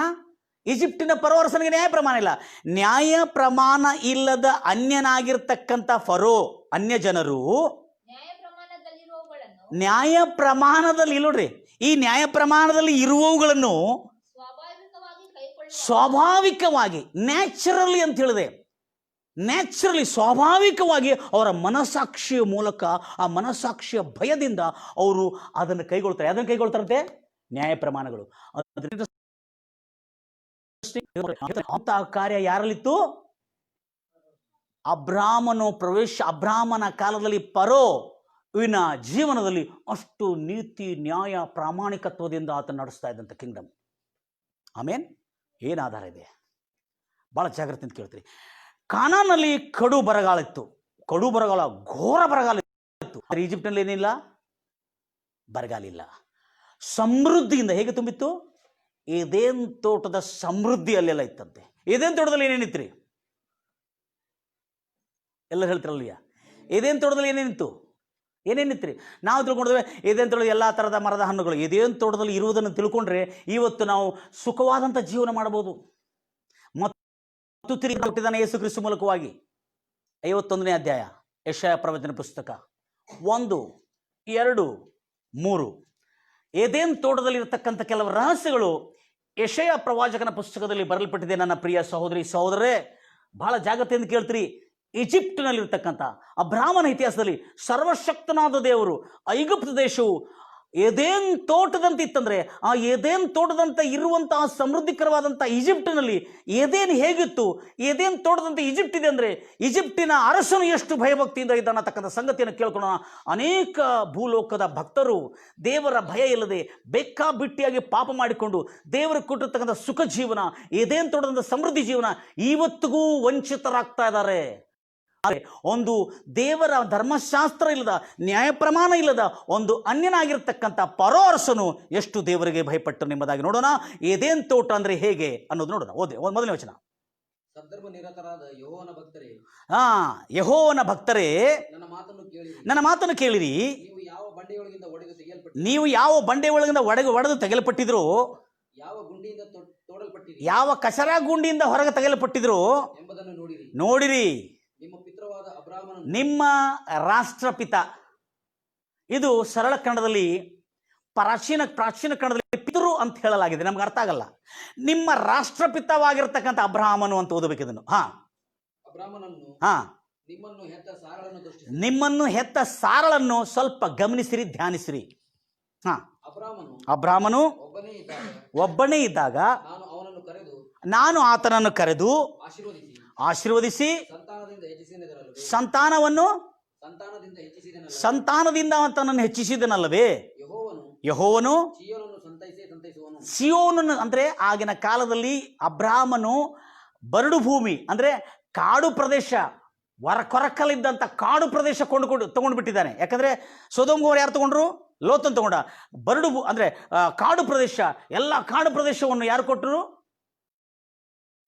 ಆ ಕಾಡು ಪ್ರದೇಶವನ್ನು ದೇವರು, ಆ ಸಿಯೋನನನ್ನು ಅಲ್ಲಿ ಹಾಳು ಪ್ರದೇಶಗಳಲ್ಲಿ ಅಬ್ರಾಮ್ ತಗೊಂಡಿರುವ ಹಾಳು ಪ್ರದೇಶಗಳೆಲ್ಲ ಅದನ್ನೆಲ್ಲ ಸಮ ಮಾಡಿ ಸುಧಾರಿಸಿ ಒಂದು ದೊಡ್ಡ ತೋಟವಾಗಿ ಮಾಡಿ ಕಾಡು ನೆಲವನ್ನು ಏದೇನ್ ಉದ್ಯಾನವನದಂತೆಯೂ ಬಿಳುಭೂಮಿ ಅಂದ್ರೆ ಹಾಳು ಬಿದ್ದ ಭೂಮಿಯನ್ನು ನೋಡ್ರಿ. ಏದೇನ್ ಸೀಮೆಯಲ್ಲಿ ಯೆಹೋವನ ತೋಟ ಇದೆ. ಹಲೋ, ಏದೇನ್ ಸೀಮೆಯಲ್ಲಿ ಯೆಹೋವನ ವನ ಇದೆ, ವಾಟಿಕಾ ಹೈ. ಹಲ್ಲೆಲೂಯಾ. ಏದೇನ್ ಸೀಮೆ ಬೇರೆ ಬರ್ತಾರೆ, ಏದೇನ್ ಸೀಮೆ ಒಳಗೆ ತೋಟ ಇದೆ. ಆ ತೋಟ ಯೆಹೋವನ ವನದ ಹಾಗೆಯೂ ಅಂದ್ರೆ ತೋಟದ ಹಾಗೆಯೂ ಅಂದ್ರೆ ಒಡೆಯನ ತೋಟದ ಹಾಗೆಯೂ ಕಳಕಳಿಸುವಂತೆ ಮಾಡೋನು. ಮುಂದೆ ನೋಡ್ರಿ, ಆ ತೋಟದಲ್ಲಿ ಏನಿದೆ? ಹಲ್ಲೆಲೂಯಾ. ಅಸಮಾಧಾನ ಇರುವ ತೋಟ ಹೆಂಗಿರ್ತದ್ರಿ? ಹಲ್ಲೆಲೂಯಾ. ಏದೇನ್ ತೋಟದಲ್ಲಿ ಏನಿತ್ತು ನಮ್ಗೆ ಗೊತ್ತಿಲ್ಲ. ಖಾಲಿ ಏನಿತ್ತು? ಬಂಗಾರು, ಬೆಳ್ಳಿ, ಗೋಮೇಧಿಕ ರತ್ನ ಮತ್ತು ನೀರು, ಎಲ್ಲ ಥರದ ಮರದ ಹಣ್ಣುಗಳು, ಪಶು ಪ್ರಾಣಿ ಪಕ್ಷಿಗಳು ಮತ್ತು ಜೀವದಾಯಕದ ಮರದ ಹಣ್ಣು ಮತ್ತು ಒಳ್ಳೆದರ ಕೆಟ್ಟದರ ಅರಿವನ್ನು ಹುಟ್ಟಿಸುವ ಮರವನ್ನು ಅಷ್ಟೇ ಅಂತ ತಿಳ್ಕೊಂಡಿದ್ವಿ. ಅಲ್ಲಿ ದೇವರ ಉಪಸ್ಥಿತಿ ಇತ್ತು ಮತ್ತು ಅಲ್ಲಿ ಏನಿತ್ತು? ಹರ್ಷ, ಉಲ್ಲಾಸ, ಸ್ತೋತ್ರ ಗಾನಗಳು, ಗಾನಧ್ವನಿ, ಮೆಲೋಡಿಯಸ್ ಗಾನಧ್ವನಿಗಳು, ಇವುಗಳು ಅಲ್ಲಿ ನೆಲೆಯಾಗಿದ್ದು. ಏದೇನ್ ತೋಟ ಎಷ್ಟು ಖುಷಿಯಾಗಿತ್ತು ನೋಡ್ರಿ. ಹಲ್ಲೆಲೂಯಾ. हे मेरे मन यहोवा को धन्य धन्य को. यहो एदन तोड़दे. हे मेरे मन यहोवा को धन्य धन्य कहो, जो कुछ भी मुझ में है धन्य कहते रहो, जो कुछ भी मुझ में है धन्य कहता रहे. हे मेरे मन यहोवा को धन्य धन्य कहो. ಏದೇನ್ ತೋಟದಂತೆ, ಪ್ರೈಸ್ ಲಾರ್ಡ್ ಜೀಸಸ್, ಏದೇನ್ ತೋಟದಂತೆ ಐಗುಪ್ತ ದೇಶ ಆಶೀರ್ವದಿಸಲ್ಪಟ್ಟಿದೆ ಅಂದರೆ ಅರ್ಥ ಮಾಡ್ಕೊಳ್ರಿ ಸಹೋದರಿ ಸಹೋದರೇ. ಆ ದೇಶದಲ್ಲಿ ಫರೋ ಅರಸನು ಆದಾಮನಕ್ಕಿಂತ ಎಷ್ಟು ಭಯಭಕ್ತಿಯುಳ್ಳನಾಗಿದ್ದ. ಪ್ರತಿಯೊಂದು ಹೆಜ್ಜೆ ಇಡುವಾಗ ಬಹಳ ಜಾಗ್ರತೆಯಿಂದ ಇರ್ತದ ಬ್ರದರ್. ಪ್ರತಿಯೊಂದು ನಿರ್ಣಯ ತಗೊಳ್ತಾರವಾಗ, ಜಡ್ಜ್ಮೆಂಟ್ ಮಾಡುವಾಗ ಎಷ್ಟು ಸೂಕ್ಷ್ಮವಾಗಿ, ಎಷ್ಟು ಜಾಗೃತಿಯಿಂದ, ಎಷ್ಟು ಜಾಣತನದಿಂದ ನಿರ್ಣಯ ತಗೋತಿದ್ದ. ಯಾರು? ಫರೋ ಅರಸನು. ನಾನು ಈಜಿಪ್ಟಿನ ಅಬ್ರಾಮನ ಕಾಲದಲ್ಲಿರ್ತಕ್ಕಂಥ ಈಜಿಪ್ಟಿನ ಫರೋ ಅರಸನ ಕುರಿತು ಮಾತಾಡ್ತಾ ಇದ್ದೇನೆ. ಹಲ್ಲೆಲೂಯಾ. ಗಂಭೀರವಾಗಿ ಹೇಳ್ತಿರಲೂಯ್ಯ. ಏದೇನ್ ತೋಟದಂತೆ ಫರೋ ಅರಸನು ಅನುಭವಿಸ್ತಾ ಅಂದರೆ ಫರೋ ಅರಸನು ಎಷ್ಟು ನೀತಿಯಿಂದ ಅನ್ನತಕ್ಕಂಥ ಸಂಗತಿ ನಾವು ನೋಡೋಣ. ಯಾಕಂದರೆ ಫರೋ ಅರಸನೊಳಗೆ ಆ ನೀತಿ ಎಲ್ಲಿಂದ ಬಂದಿದೆ, ಆ ಭಯ ಎಲ್ಲಿಂದ ಬಂದಿದೆ, ಆ ನೀತಿ ಎಲ್ಲಿಂದ ಬಂದಿದೆ ಅಂತ ಹೇಳಿ ಸ್ವಾಭಾವಿಕವಾಗಿ ದೇವರು ಆಲ್ರೆಡಿ ಬರೆದಿಟ್ಟಿದ್ದಾನೆ. ಎಲ್ಲಿ ಬರೆದಿಟ್ಟಿದ್ದಾನೆ? ಮನುಷ್ಯನ ಮಾಡುವಾಗ ಒಳಗೆ ಬರೆದಿಟ್ಟಿದ್ದಾನೆ. ಅವು ಸ್ವಾಭಾವಿಕವಾಗಿ ಹೊರಗೆ ಬರ್ತಾವಂತೆ. ಒಬ್ಬ ಕೆಟ್ಟತನ ಮಾಡ್ಲಿಕ್ಕೆ ಹೋಗಿದ್ರೆ ಅಯ್ಯೋ ನಾನು ಕೆಟ್ಟದ್ದು ಮಾಡ್ತಾ ಅಂತ ಅವನ ಮನಸ್ಸಾಕ್ಷ್ಯವನ್ನು ತಟ್ಟುತ್ತದಂತೆ. ಆ ಸ್ವಭಾವದಲ್ಲಿ ಫರೋ ಅರಸನಿಗೆ ಆತನ ರಾಜ್ಯದ ಒಂದು ನೀತಿ, ಎಲ್ಲವ ರಾಜ್ಯದ ನೀತಿ, ಆ ರಾಜ್ಯದ ನೀತಿ ಆತನ ಉಲ್ಲಂಘನೆ ಮಾಡಲಿಕ್ಕೆ ಯಾರಿಗಾಗುವುದಿಲ್ಲ? ಪರೋಗಾಗುವುದಿಲ್ಲ. ಅದಕ್ಕೆ ರಾಜ್ಯ ಮತ್ತು ಎಲ್ಲವ ರಾಜ್ಯ ನೀತಿ, ದೇವರ ರಾಜ್ಯವನ್ನು ಆತ ನೀತಿಯನ್ನು ಹುಡುಕಿರಿ, ಆಗ ಏದೇನು ಸೀಮೆಯಲ್ಲಿರುವ ಎಲ್ಲ ಸುಖವು ನಿನಗೆ ಸಿಗುತ್ತದೆ. Praise Lord Jesus. ಅದಕ್ಕಾಗಿ ಇಲ್ಲೇ ಒಂದೊಂದಾಗಿ ನೋಡ್ತಾ ಬರೋಣ. ಆದಿಕಾಂಡ 12ನೇ ಅಧ್ಯಾಯದಲ್ಲಿ ಬಹಳ ಸೂಕ್ಷ್ಮ ಒಂದೊಂದಾಗಿ ಬಹಳ ಇಂಟ್ರೆಸ್ಟಿಂಗ್ ಇದೆ. 12ನೇ ಅಧ್ಯಾಯ 14ನೇ ವಚನದಲ್ಲಿ ನಾವು ನೋಡ್ತಾ ಇದ್ದೀವಿ, ಐಗುಪ್ತ ದೇಶದಲ್ಲಿ ಈಜಿಪ್ಟ್ನಲ್ಲಿ ಅಬ್ರಾಮನು ಬರಗಾಲದ ಪೀಡೆಯಿಂದ ಬರಗಾಲಿಂದ ಬಾಧಿತನಾಗಿ ತನ್ನ ಕೆಲಸಗಾರರು, ತನ್ನ ದಾಸದಾಸಿಯರು, ತನಗಿರ್ತಕ್ಕಂಥ ಎಲ್ಲ ಪಶು ಪ್ರಾಣಿಗಳನ್ನು ತೆಗೆದುಕೊಂಡು ಆತನು ಏದೇನ್ ಸೀಮೆಯಂತಿರುವ, ಏದೇನ್ ವನದಂತಿರುವ ಐಗುಪ್ತ ದೇಶದೊಳಗೆ ಪ್ರವೇಶ ಮಾಡಿದ. ಐಗುಪ್ತ ದೇಶ ಹೇಗಿತ್ತು? ಬರಗಾಲದಿಂದ ಇಲ್ಲಾಗಿತ್ತು, ಸಮೃದ್ಧಿಯಿಂದ ಇತ್ತು. ಆದರೆ ಅರಸನು ತನ್ನ ರಾಜ್ಯದಲ್ಲಿ ಯಾಕೆ ತೆಗೆದುಕೊಂಡ? ಒಬ್ಬರಿಬ್ಬರಾದ್ರೆ ಪರವಾಗಿಲ್ಲಪ್ಪ, ಬಂದಿದ್ದವ್ರು 100 ಜನ ಮತ್ತು ಪಶು ಪ್ರಾಣಿ ಬಹಳ ಇದಾವೆ. ಆತನ ದೇಶದಲ್ಲಿ ಬಂದರೆ ಎಲ್ಲ ಖಾಲಿ ಆಗಿಬಿಡ್ತದೆ ಅಂತ ಹೇಳ್ಕೊಂಡು, ಏಪ್ಪ ನೀವು ನಮ್ಮ ದೇಶದೊಳಗೆ ಬರಬಾರ್ದು ಅಂತ ಹೇಳ್ಬೋದಿತ್ತಲ್ಲ. Is it clear? ಕಿಂಗ್ಡಮ್. ಈಗ ನೋಡ್ರಿ, ಬೇರೆ ದೇಶದವ್ರು ನಮ್ಮ ದೇಶದೊಳಗೆ ಬಂದರೆ ಬಿಡ್ತೀವಾ? ಅದಕ್ಕೆ ವೀಸಾ ಬೇಕಾಗ್ತದೆ. ಆಗಿನ ಕಾಲದಲ್ಲಿ ಕೂಡ ದೇಶದ ಒಂದು ಅರಸನ ರಾಜ್ಯ ಎಲ್ಲವ ರಾಜರ ನೀತಿ, ಪ್ರಜಾಪ್ರಭುತ್ವದ ನೀತಿ ಅಲ್ಲ ನಾನು ಮಾತಾಡೋದು. I am talking about Kings just. ಅವಾಗ ರಾಜರ ನೀತಿಯಲ್ಲಿ ಏನಿತ್ತಂತೆ, ಯಾವನೇ ಒಬ್ಬನು ಬರಗಾಲದಿಂದ ಆಗಲಿ, ಯುದ್ಧ ಪೀಡಿತನಾಗಿ ದೇಶಗಳನ್ನು ಬಿಟ್ಟು ಬರ್ತಾರಲ್ಲ, ಯುದ್ಧ ನಡೀತಿರುವಾಗ, ಬೇರೆ ದೇಶದವರು ಯುದ್ಧ ಮಾಡ್ತಿರುವಾಗ, ಅಥವಾ ಬೇರೆ ಆ ದೇಶದಲ್ಲಿ ಬರಗಾಲ ಬಂದಿದ್ರೆ ಆ ದೇಶದ ಪೀಡೆಯಿಂದ ಹೊರಗೂಡಿ ಬರ್ತಾರವರು. ಆ ಪೀಡೆಯಿಂದ ಆಶ್ರಯಕ್ಕಾಗಿ ಬಂದಿದ್ದವ್ರನ್ನು ವಾಪಸ್ ಕಳಿಸಬಾರ್ದಂತೆ. ಯಾರ ನೀತಿ? ರಾಜನ ನೀತಿ. ಅದು ಮನಸ್ಸಾಕ್ಷಿಯಿಂದ ಹುಟ್ಟಿರ್ತಕ್ಕಂಥ ನೀತಿ. ಅದಕ್ಕೆ ಅಬ್ರಾಮನಿಗೆ ಉಳ್ಕೊಳ್ಳಿಕ್ಕೆ ಏನು ಕೊಟ್ಟ? ತನ್ನ ದೇಶದಲ್ಲಿ ದೊಡ್ಡ ಸ್ಥಳವನ್ನು ಕೊಟ್ಟ. ಯಾಕಂದರೆ ಆತನಿಗೆ ಪಶುಗಳಿದೆ, ಕೆಲಸಗಾರರಿದ್ದಾರೆ, ಬಹಳ ಕೆಲಸಗಾರರಿದ್ದಾರೆ, ಸ್ಥಳ ಹಿಡಿಯಲಾರದಷ್ಟು. ಅದಕ್ಕಾಗಿ ಅಬ್ರಾಮನಿಗೆ ಉಳ್ಕೊಳ್ಳಿಕ್ಕೆ ಆತನು ಆಶ್ರಯ ಕೊಟ್ಟ. ಯಾರು ಕೊಟ್ಟ? ಪರೋ. ಯಾರು ಕೊಟ್ಟ? ಅಬ್ರಾಮನ ಯಾರು? ದೇವರಿಂದ ಕಳಿಸಲ್ಪಟ್ಟಿರ್ತಕ್ಕಂಥ ವ್ಯಕ್ತಿ. ನೀತಿಯಿಂದ ಇರಲಿ, ಪಾಪ ಬಹಳ ಬರಗಾಲಿಂದ ಬಂದಿದ್ದಾರೆ, ಆಶ್ರಯ. ಕರುಣೆ ಅನ್ನೋದು ಒಂದು ನೀತಿ ಅಂತ. ಯಾರಿಗೆ? ಅರಸನಿಗೆ. ಹಲ್ಲೆಲೂಯಾ. ನಿನ್ನ ಕರುಣೆಗೆ ಕೊನೆಯೇ ಇಲ್ಲ, ನಿನ್ನ ಪ್ರೀತಿಗೆ ಮಿತಿಯೇ ಇಲ್ಲ. ಓ, ನಿನ್ನ ಕರುಣೆಗೆ ಕೊನೆಯೇ ಇಲ್ಲ, ನಿನ್ನ ಪ್ರೀತಿಗೆ ಇಲ್ಲ. ಅವು ದಿನ ದಿನವೂ ಹೊಸದಾಗಿವೆ, ಅವು ದಿನ ದಿನವೂ ಹೊಸದಾಗಿವೆ. ದೇವ್ರ ಮಕ್ಕಳೇ, ಒಂದು ಪರೋ ಅರಸನ ಇಷ್ಟು ಕರುಣೆ ತೋರಿಸಿದಾದರೆ ಭೂಪರಗಳನ್ನು ಉಂಟು ಮಾಡಿರ್ತಕ್ಕಂಥ ಆ ರಾಜನ ಎಷ್ಟು ಕರುಣೆ ತೋರಿಸ್ತಿರ್ಬೋದು ನಮಗೆ. ಹಲ್ಲೆಲೂಯಾ. ಆಗ ಪರೋ ಅರಸನು ಅಬ್ರಾಮನ ಮೇಲೆ ಕರುಣೆ ತೋರಿಸಿ ಕರುಣಾಜನಕನಾಗಿ ಆತನ ದೇಶದಲ್ಲಿ ಆತನ ಕೆಲಸಗಾರನು, ಆತನ ಪಶು ಪ್ರಾಣಿಗಳನ್ನು, ಎಲ್ಲ ಸ್ವಾಸ್ಥ್ಯವನ್ನು, ಆತನಿಗಿರ್ತಕ್ಕಂಥ ಎಲ್ಲವನ್ನು ತನ್ನ ದೇಶದಲ್ಲಿ ಪ್ರವೇಶ ಮಾಡಲಿಕ್ಕೆ ಅನುಮತಿ ಕೊಟ್ಟಿದ್ದನಂತೆ. Price Lord Jesus. ಗಂಭೀರವಾಗಿ ಹೇಳ್ತೀರಿ, ಇದು ಆತನಿಗೆ ಕೊಟ್ಟಿರ್ತಕ್ಕಂಥ ಆಶ್ರಯ ಸ್ಥಳವಾಗಿದೆ. ಅದಕ್ಕಾಗಿ ಅವನು ನೀತಿಯಿಂದ ಆಳುವ ಅರಸನಾಗಿದ್ದ. ಅಬ್ರಾಮನ ಹೆಂಡತಿಯಾದ ಸಾರಾಳನ ವಿಷಯದಲ್ಲಿ ತನ್ನ ಪ್ರಭುಗಳು ಅವಳು ನಿನಗೆ ಹೆಂಡತಿಯಾಗಿದ್ರೆ ಚೆನ್ನಾಗಿರ್ತದೆ ಎಂಬುದಾಗಿ ತನ್ನ ಪ್ರಭುಗಳು, ತನ್ನ ಮಂತ್ರಿಗಳು, ತನ್ನ ಅಧಿಕಾರಿಗಳು ಹೇಳಿದ ಕೂಡಲೇ ಆ ಈಜಿಪ್ಟಿನ ಪರೋ ಅರಸನು, ಆಯಿತು ಅವಳನ್ನು ನನ್ನ ಹೆಂಡತಿಗೆ ಆಗಿ ತೆಗೆದುಕೊಂಡು ಬರ ಎಂಬುದಾಗಿ ಹೇಳಿ ತನ್ನ ಅರಮನೆಗೆ ಕರೆದುಕೊಂಡು ಬಂದ. ಒಂದು ನೆನ್ಪಿಟ್ಕೋ, ಪರೋ ಅರಸನು ಅಬ್ರಾಮನ ಹೆಂಡತಿಯಾದ ಸಾರಳನ್ನು ದೌರ್ಜನ್ಯದಿಂದ, ಅತಿಕ್ರಮದಿಂದ, ಅತ್ಯಾಚಾರದಿಂದ ಕರೆದುಕೊಂಡು ಬರಲಿಲ್ಲ. ಹಲ್ಲೆಲೂಯಾ. ಯಾಕಂದರೆ ಅವನು ನಿರ್ಗತಿಕರಾಗಿರ್ತಕ್ಕಂಥ, ಯಾವ ಆಧಾರ ಇಲ್ಲದೆ, ಸ್ವಲ್ಪ 100 ಜನರಿಂದ, 100 ಕೆಲಸಗಾರರಿಂದ, 100 ಪಶು ಪ್ರಾಣಿಗಳಿಂದ ನನ್ನ ದೇಶದಲ್ಲಿ ಪ್ರವೇಶ ಮಾಡಿರ್ತಕ್ಕಂಥ ಒಂದು ಪ್ರವಾಸಿ, ಒಂದು ಆಶ್ರಯಿತನಿಗೆ ದೌರ್ಜನ್ಯದಿಂದ ಕೂಡ ಆತನ ಕಸ್ಕೊಂಡು ಹೋಗ್ಬೋದಿತ್ತು ಆತನ ಹೆಂಡತಿಯನ್ನು, ಬಂಗಾರ ಬೆಳ್ಳಿ ಇದೆಲ್ಲ ಕೊಡದೆ. ಆದರೆ ರಾಜ ಸನ್ಮಾನದಿಂದ ಅವಳನ್ನು ಹೆಂಡತಿಯಾಗಿ ತೆಗೆದುಕೊಳ್ಳೋದಕ್ಕಾಗಿ ಧನ ಸಂಪತ್ತುಗಳನ್ನು ಕೊಟ್ಟು, ದನ ಕುರಿಗಳನ್ನು, ಒಂಟೆಗಳನ್ನು, ಎತ್ತುಗಳನ್ನು ಇವುಗಳನ್ನೆಲ್ಲ ಕೊಟ್ಟು, ಮತ್ತು ಬೆಳ್ಳಿ ಬಂಗಾರು ವಧು ದಕ್ಷಿಣ ಕೊಟ್ಟು, ಸನ್ಮಾನದಿಂದ ಮತ್ತು ಅವರ ಮನಸ್ಸನ್ನು ಉರಿಯದೆ ಅವರು ಸಾಕಿ ಬೆಳೆಸಿರ್ತಕ್ಕಂಥ ಅವರ ತಂಗಿ ಎಂದು ಅಂದುಕೊಂಡು ಅವರಿಗೆ ದಾನ ಮಾಡಿ ವಧು ದಕ್ಷಿಣ ಕೊಟ್ಟು ಅವಳನ್ನು ತನ್ನ ಹೆಂಡತಿಗಾಗಿ ತೆಗೆದುಕೊಂಡು ಹೋದನು ಹೊರತು ದೌರ್ಜನ್ಯದಿಂದ, ಅಕ್ರಮದಿಂದ, ಅತ್ಯಾಚಾರದಿಂದ, ತಾನು ದೊಡ್ಡ ಅರಸನು, ತಾನು ಬಲಿಷ್ಠನು, ಒಂದು ದಿಕ್ಕಿಲ್ಲದೆ ಬಂದಿರತಕ್ಕಂಥ ಅಬ್ರಾಮನ ಮೇಲೆ ದೌರ್ಜನ್ಯ ಮಾಡಿ ಅವರ ಹೆಂಡತಿಯನ್ನು ಕರ್ಕೊಂಡು ಹೋಗೋದಿತ್ತಲ್ಲ. ಆದರೆ ಆ ಪರೋ ಅರಸನು ನೀತಿ, ತನ್ನ ಹೃದಯದೊಳಗಿರತಕ್ಕಂಥ ಮನಸ್ಸಾಕ್ಷಿಗೆ ಭಯಪಟ್ಟು ಆ ನೀತಿ ಅನುಸಾರವಾಗಿ ನಡೆಯತಕ್ಕಂಥ ಪರೋ ಅರಸನಾಗಿದ್ದ. ಹಲ್ಲೆಲೂಯಾ. ಇದು ನಾನು ಯಾಕೆ ದೇವರು ದೊಡ್ಡದಂತೆ ಈಜಿಪ್ಟನ್ನು ಆಶೀರ್ವದಿಸಿ ಅನ್ನತಕ್ಕಂಥ ದೊಡ್ಡ ಅನುಮಾನವನ್ನು ನನ್ನ ಕಾಡ್ತಿತ್ತು. ಯಾಕೆ ಅನ್ನೋದಾಯಿತು? ಯಾಕಂದರೆ ಪರೋ ಅರಸನು ದೇವರ ಗೊತ್ತಿಲ್ಲದೆ, ನ್ಯಾಯ ಪ್ರಮಾಣಗಳಿಲ್ಲದೆ, ಅವನ ಸ್ವಾಭಾವಿಕವಾಗಿ ತನ್ನ ಮನಸ್ಸಾಕ್ಷಿ ಮೂಲಕವಾಗಿ ಬರ್ತಿರ್ತಕ್ಕಂಥ ನ್ಯಾಯ ಪ್ರಮಾಣಗಳನ್ನು ಅನುಸರಿಸ್ತಾ ಇದ್ದನಂತೆ. ಹಲ್ಲೆಲೂಯಾ. ಅದಕ್ಕಾಗಿ ದೇವರು ಆದಾಮನು ದುರದೃಷ್ಟದಿಂದ ಕಳೆದುಕೊಂಡ, ಆದರೆ ಅದೃಷ್ಟದಿಂದ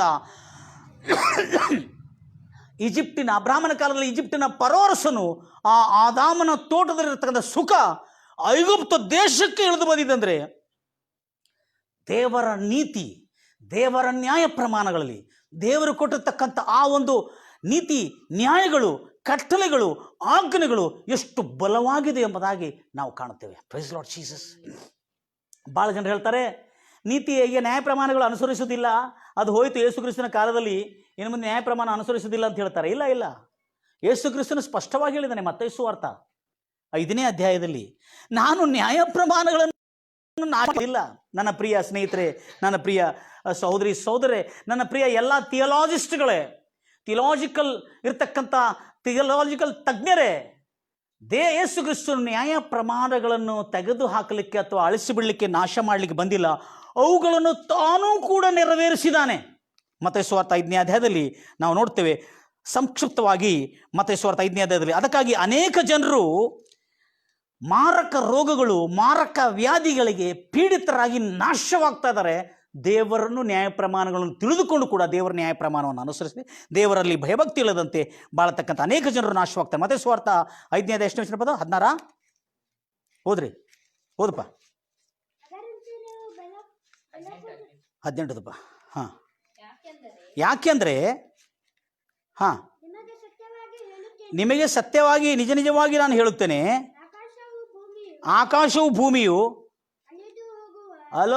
ಆಕಾಶ ಭೂಮಿ ಅಳಿದು ಹೋಗಬಹುದು. ಬೇಗನೆ ಓದ್ತೀರಿ ಬ್ರದರ್. ಆಕಾಶವು ಭೂಮಿಯು ಗತಿಸಿ ಹೋಗುವ ತನಕ ಎಲ್ಲವೂ ನೆರವೇರದೆ ಹೊರತು ನ್ಯಾಯ ಪ್ರಮಾಣದಿಂದ ಒಂದು ಸೊನ್ನೆ ಆಗಲಿ, ಒಂದು ಗುಡುಸಾಗಲಿ ಅಳಿದು ಹೋಗುವುದಿಲ್ಲ ಅಂತ ಯೇಸು ಹೇಳಿದ್ದಾನೆ. ಮತ್ತು ಈ ನ್ಯಾಯ ಪ್ರಮಾಣಗಳನ್ನು ನಾನು ಅಳಿಸುವುದಕ್ಕಾಗಿ ಬಂದಿಲ್ಲ. ಮುಂದೆ ಓದ್ರಿ. ಆದುದರಿಂದ ಯಾವನಾದರೂ ಈ ಆಜ್ಞೆಗಳಲ್ಲಿ ಒಂದು ಚಿಕ್ಕದಾದರೂ ತಾನು ಮೀರಿ, ಹಲೋ, ಈಗ ಅದನ್ನು ಮೀರೋದು ಬಹಳ ಆಗಿಬಿಟ್ಟಿದೆ ಭಕ್ತರಲ್ಲಿ. ಕಾಂಜಿ ಪಿಂಜಿ ಭಕ್ತರಲ್ಲಿ, ತಜ್ಞರಲ್ಲಿ ಬೈಬಲನ್ನು ಜಾಸ್ತಿ ಓದಿದ ಕೂಡಲೇ ಅದನ್ನು ಕಳ್ಳತನದಿಂದ ಮೀರ್ತಾರೆ. ಈ ಚಿಕ್ಕ ಚಿಕ್ಕ ಆಜ್ಞೆಗಳಲ್ಲಿ ತಾನೂ ಮೀರಿ ಬೇರೆಯವರಿಗೆ ನೀರು ಬೀರುವಂತೆ ಬೋಧಿಸುವನು ನೀಚನೆಂದು ಎನಿಸಲ್ಪಡುವನು ದೇವರಾಜ್ಯದಲ್ಲಿ. ಈ ಚಿಕ್ಕ ಚಿಕ್ಕ ಆಜ್ಞೆಗಳಲ್ಲಿ ತಾನೂ ಅನುಸರಿಸಿ ಬೇರೆಯವರಿಗೆ ಅನುಸರಿಸುವಂತೆ ಬೋಧಿಸುವನು ಗ್ರೇಟ್. ಇಂಗ್ಲೀಷಲ್ಲಿ ಗ್ರೇಟ್ ಇದೆ, ಎಲ್ಲವ ಗ್ರೇಟ್. ಅಬ್ರಾಹ್ಮನ್ ಗ್ರೇಟ್ ಆಗಿದೆ ಅದಕ್ಕೆ. ಅಲ್ಲೆಲ್ಲ ಚೀಪ್ ಆಗಿಲ್ಲ. ಯಾಕಂದರೆ ಇದನ್ನು ಅನುಸರಿಸಿದವನು ಅವನ ಜೀವನದ ಮೌಲ್ಯಗಳನ್ನು ಜೀವನದ ಮೌಲ್ಯಗಳು ಇವುಗಳನ್ನು ಅನುಸರಿಸಿದರೆ ಅವನ ಜೀವನವು ಬಹಳ ಮೌಲ್ಯವುಳ್ಳ ಜೀವನವಾಗಿ ಬರ್ತದೆ. ಜನರೆಲ್ಲ ಕಿಮ್ಮತ್ತು ಕೊಡ್ತಾರೆ, ನಿಮ್ಮನ್ನು ಮರ್ಯಾದೆ ಕೊಡ್ತಾರೆ, ನಿಮಗೆ ಒಂದು ಸನ್ಮಾನ ಕೊಡ್ತಾರೆ. ಅದಕ್ಕೆ ಅವನು ಚೀಪ್ ಆಗಬಾರ್ದು. ಆನಂತರ ನಾನು ಈ ನ್ಯಾಯ ಪ್ರಮಾಣಗಳನ್ನು ನಾಶ ಮಾಡಲು ಬಂದಿಲ್ಲ. 17 ನ್ಯಾಯ ಪ್ರಮಾಣಗಳನ್ನಾಗಲಿ ನಾಶ ಮಾಡೋದಕ್ಕೆ ಬಂದಿಲ್ಲ ನಾನು. ಯಾರು ಹಿಂಗೆ ನ್ಯಾಯ ಪ್ರಮಾಣ ಲೇದಿ ಪುಟ್ಟಿ ಮೆಟ್ಟಗ ನಡ್ಕೋಬೋದು, ನಾವು ಹೇಗೆ ಬೇಕಾಬಿಟ್ಟಿಯಾಗಿ ನಡ್ಕೋಬೋದು ಅಂತೇಳಿ ಕೆಲವು ಜನ ಆಲೋಚನೆ ಮಾಡಿಕೊಂಡಿದ್ದಾರೆ. ಇಲ್ಲಿ ನ್ಯಾಯ ಪ್ರಮಾಣವಾಗಲಿ ಪ್ರವಚನಗಳಾಗಲಿ ಆತನ ನಾಶ ಮಾಡೋದಕ್ಕೆ ಬಂದಿಲ್ಲ.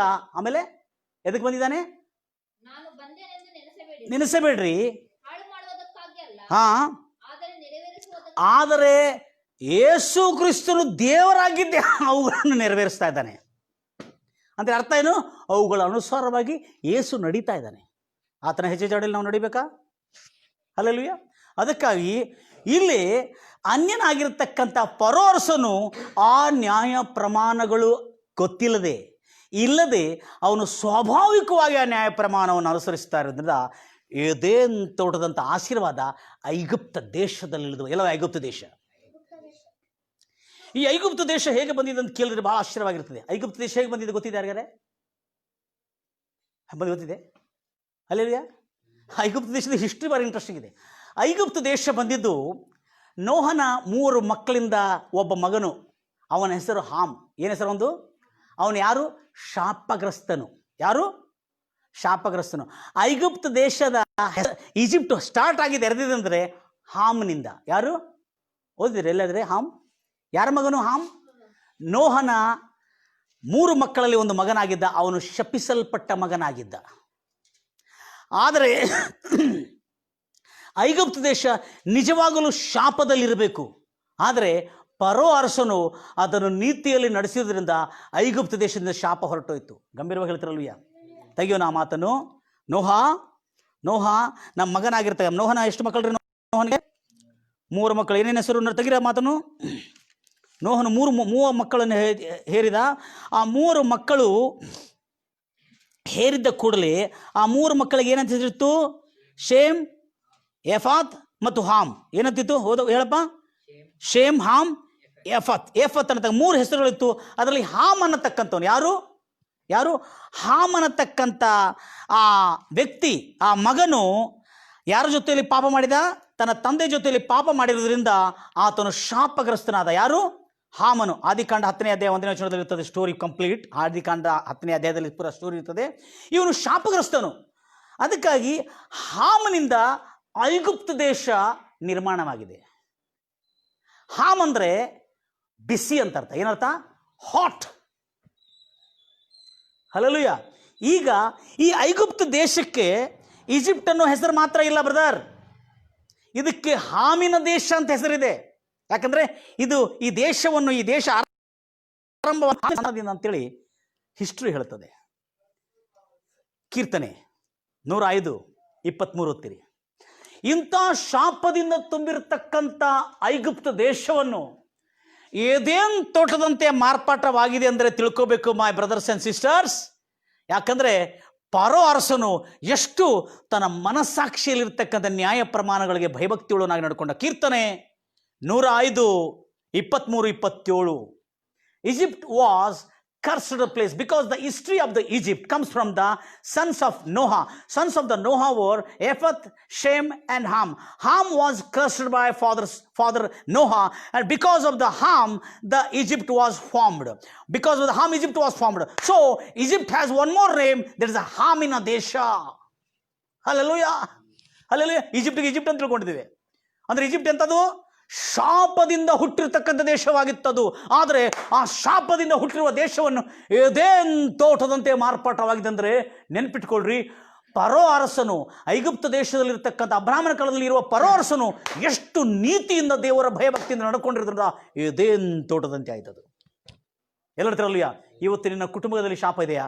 ನಿನ್ನ ವ್ಯವಹಾರದಲ್ಲಿ ಶಾಪ ಇದೆಯಾ? ನಿನ್ನ ಬಿಸ್ನೆಸ್ಸಲ್ಲಿ ಶಾಪ ಇದೆಯಾ? ನಿನ್ನ ಸೇವೆಯಲ್ಲಿ ಶಾಪ ಇದೆಯಾ? ನಿನ್ನ ಜೀವನದಲ್ಲಿ ಶಾಪ ಇದೆಯಾ?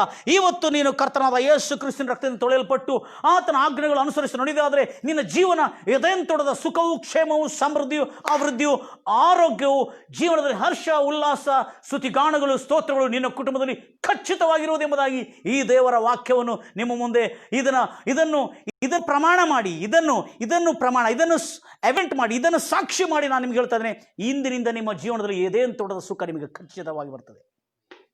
ಹಲ್ಲೆಲೂಯಾ. ಇಸ್ ಇಟ್ ಇಂಟ್ರೆಸ್ಟಿಂಗ್ ಬಡಿ? ಹಾಮಿನ ದೇಶ. ಓದಿರ ಮಾತನ್ನು.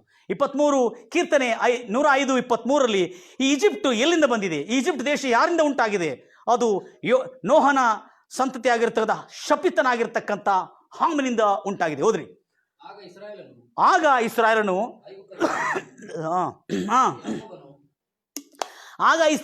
ಈಜಿಪ್ಟಿಗೆ ಹೋದನು. ಎಲ್ಲಿ ದೇಶದಲ್ಲಿ?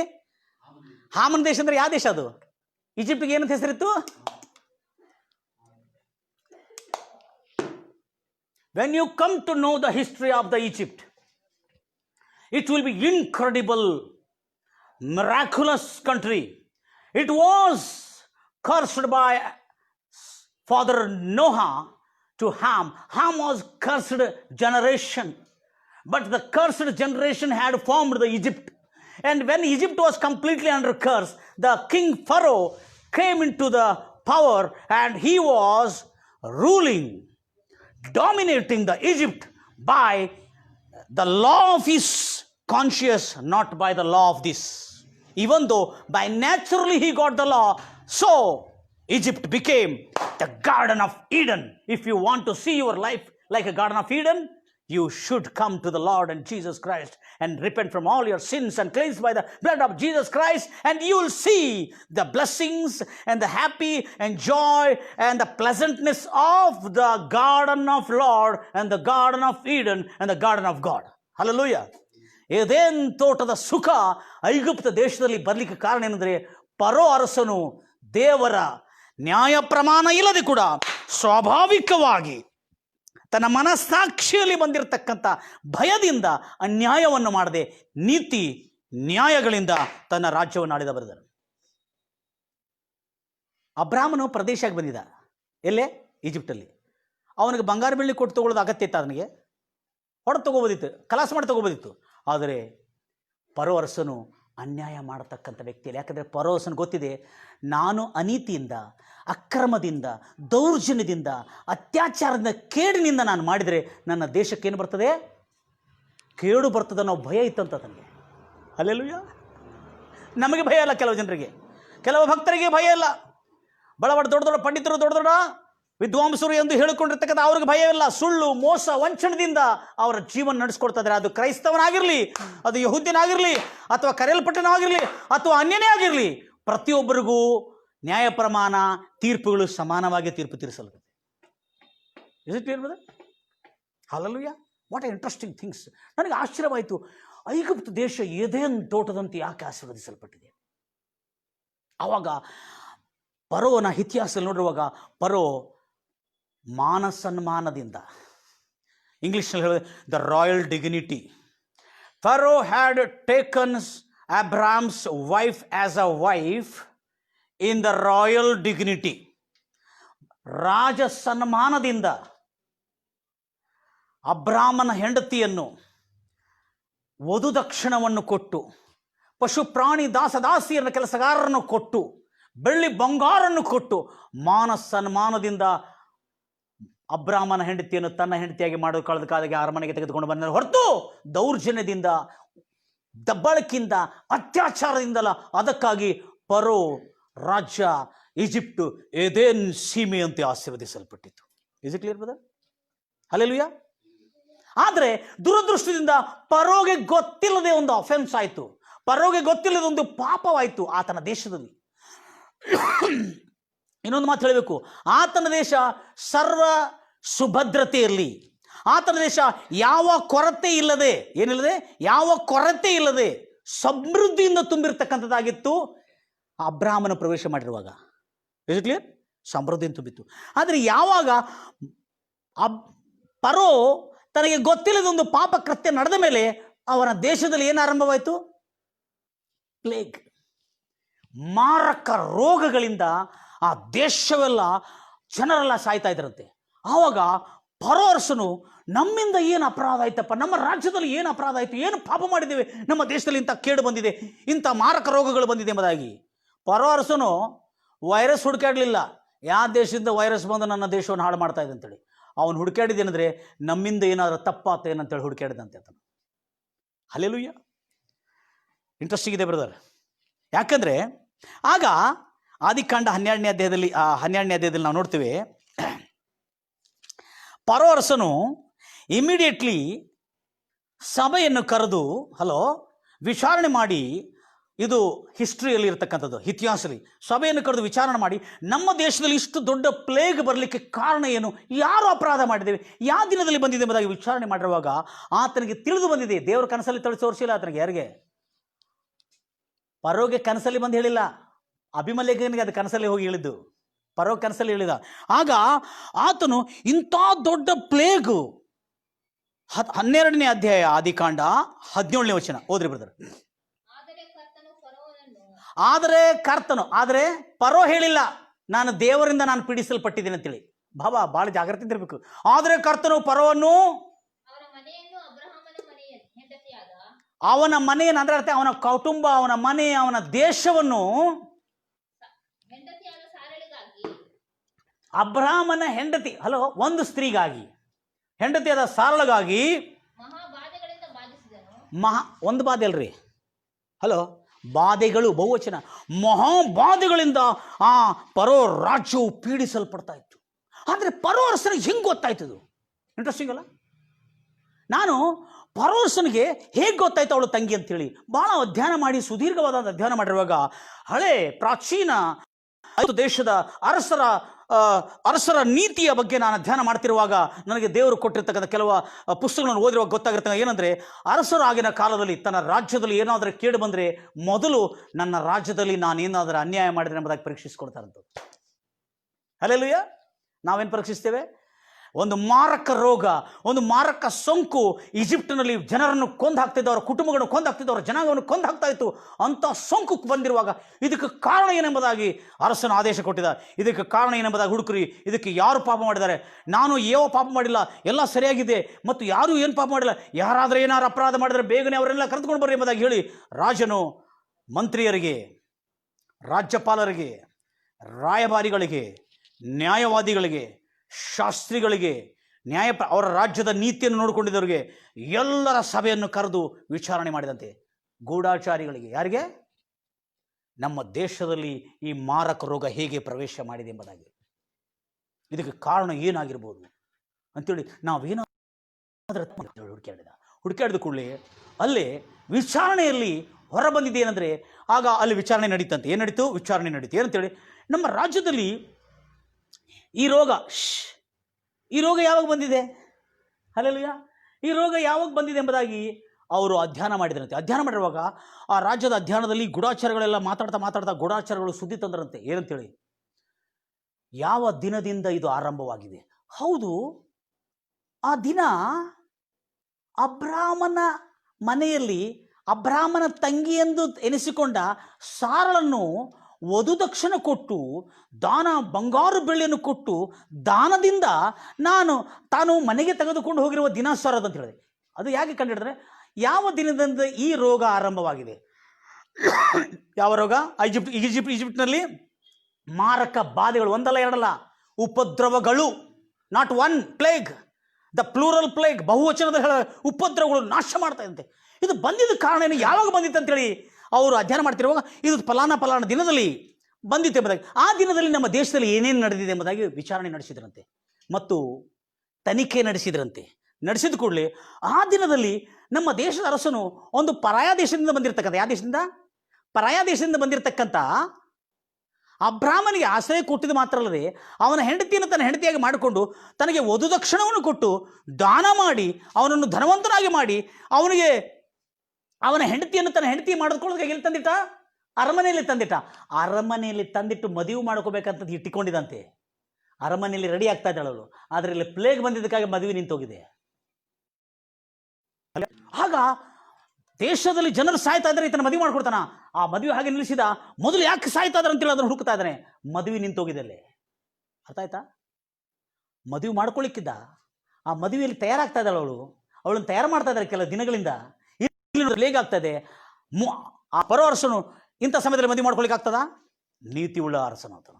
ನನ್ನ ದೇಶದಲ್ಲಿ ಮನುಷ್ಯರು ಸಾಯ್ತಾ ಇದ್ದಾರೆ, ತಾನು ಹರ್ಷಗಳನ್ನಲ್ಲ, ಏನು ಜರುಗ್ತಾ ಇದೆ ಅಂತೇಳಿ ಅದರ ಅಧ್ಯಯನ, ಅದರ ಕುರಿತು ತನಿಖೆ ನಡೆಸಿದಂತೆ. ಹಲ್ಲೆಲೂಯ.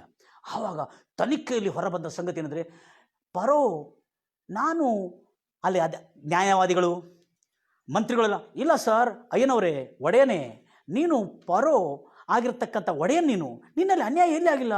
ಆ ದಿನ ಒಂದು ಒಳ್ಳೆ ಕೆಲಸ ನಡೆದಿದೆ. ಯಾವ ದಿನ? ಪ್ಲೇಗ್ ಯಾವ ದಿನ ಹೊಡೆದಿದೆ ಆ ದಿನ ಒಳ್ಳೆ ಕೆಲಸ. ಏನು ಕೆಲಸ? ನೀನು ಅಬ್ರಾಮನ ತಂಗಿಯನ್ನು, ಅರ್ಥ ಆಯ್ತಾ, ಅಬ್ರಾಮನ ತಂಗಿಯೆಂದು ಅನಿಸಿಕೊಂಡಿರ್ತಕ್ಕಂಥ ಸಾರಳನ್ನು ತನ್ನ ಹೆಂಡತಿಯಾಗಿ ತೆಗೆದುಕೊಂಡು ಬಂದು ನೀನವರಿಗೆ ವಧುದಕ್ಷಿಣೆ ಕೊಟ್ಟು ಯಾವ ದೌರ್ಜನ್ಯದಿಂದ ಮಾಡಿಲ್ಲ, ಯಾವ ಅಕ್ರಮದಿಂದ ತೊಗೊಂಡು ಬಂದಿಲ್ಲ, ಯಾವ ದಬ್ಬಾಳಿಕೆಯಿಂದ ತೊಗೊಂಡು ಬಂದಿಲ್ಲ. ನೀನು ಆ ದಿನ ಒಳ್ಳೆ ಕೆಲಸ ಮಾಡಿದೆ, ಇದು ಯಾಕೆ ಹಿಂಗಾಗಿದೆ?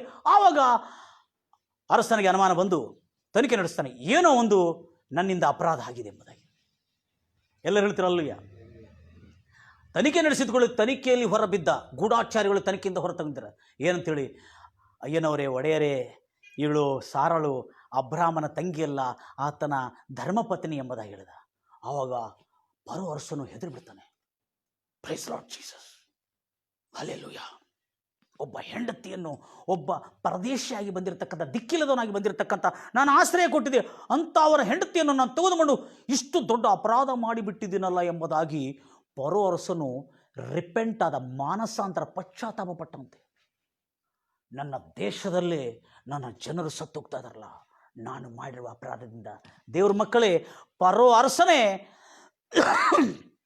ತನ್ನನ್ನು ತಾನು ಪಶ್ಚಾತ್ತಾಪ ಪಟ್ಟು ತನ್ನ ಮಾನಸಾಂತರ ಪಡ್ಕೊಂಡಿದ್ದಾರಂದ್ರೆ, ಆತನೇ ಚೇಂಜ್ ಆಗಿದ್ದಾರಂದ್ರೆ ಎಂಥ ನೀತಿಯಲ್ಲಿ ಬದುಕ್ತಾ ಇದ್ದಂತೇಳಿ ಯೋಚನೆ ಮಾಡಿ ನೋಡ್ರಿ.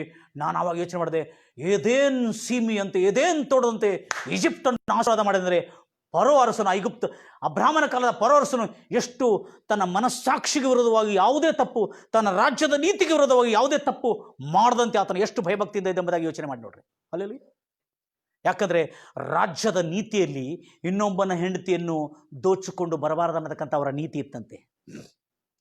ಹಲ್ಲೆಲೂಯಾ.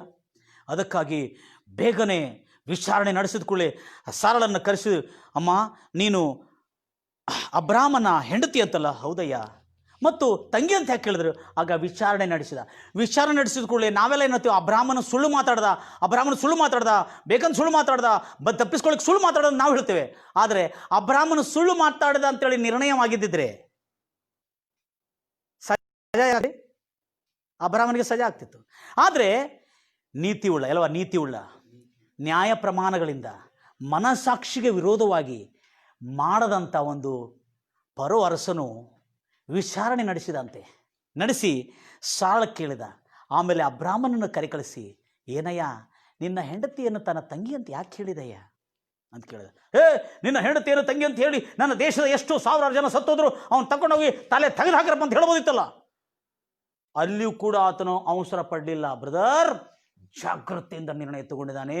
ಅದಕ್ಕಾಗಿ ಆ ಫರೋ ಅರಸನ ಈಜಿಪ್ಟ್ ದೇಶವು ಇದೇನ್ ತೋಟದಂತೆ ಸಮೃದ್ಧಿಯಿಂದ ತುಂಬಿದೆ. ದೇವ್ರ ಮಕ್ಕಳೇ, ಆಮೆನ್. Price Lord Jesus.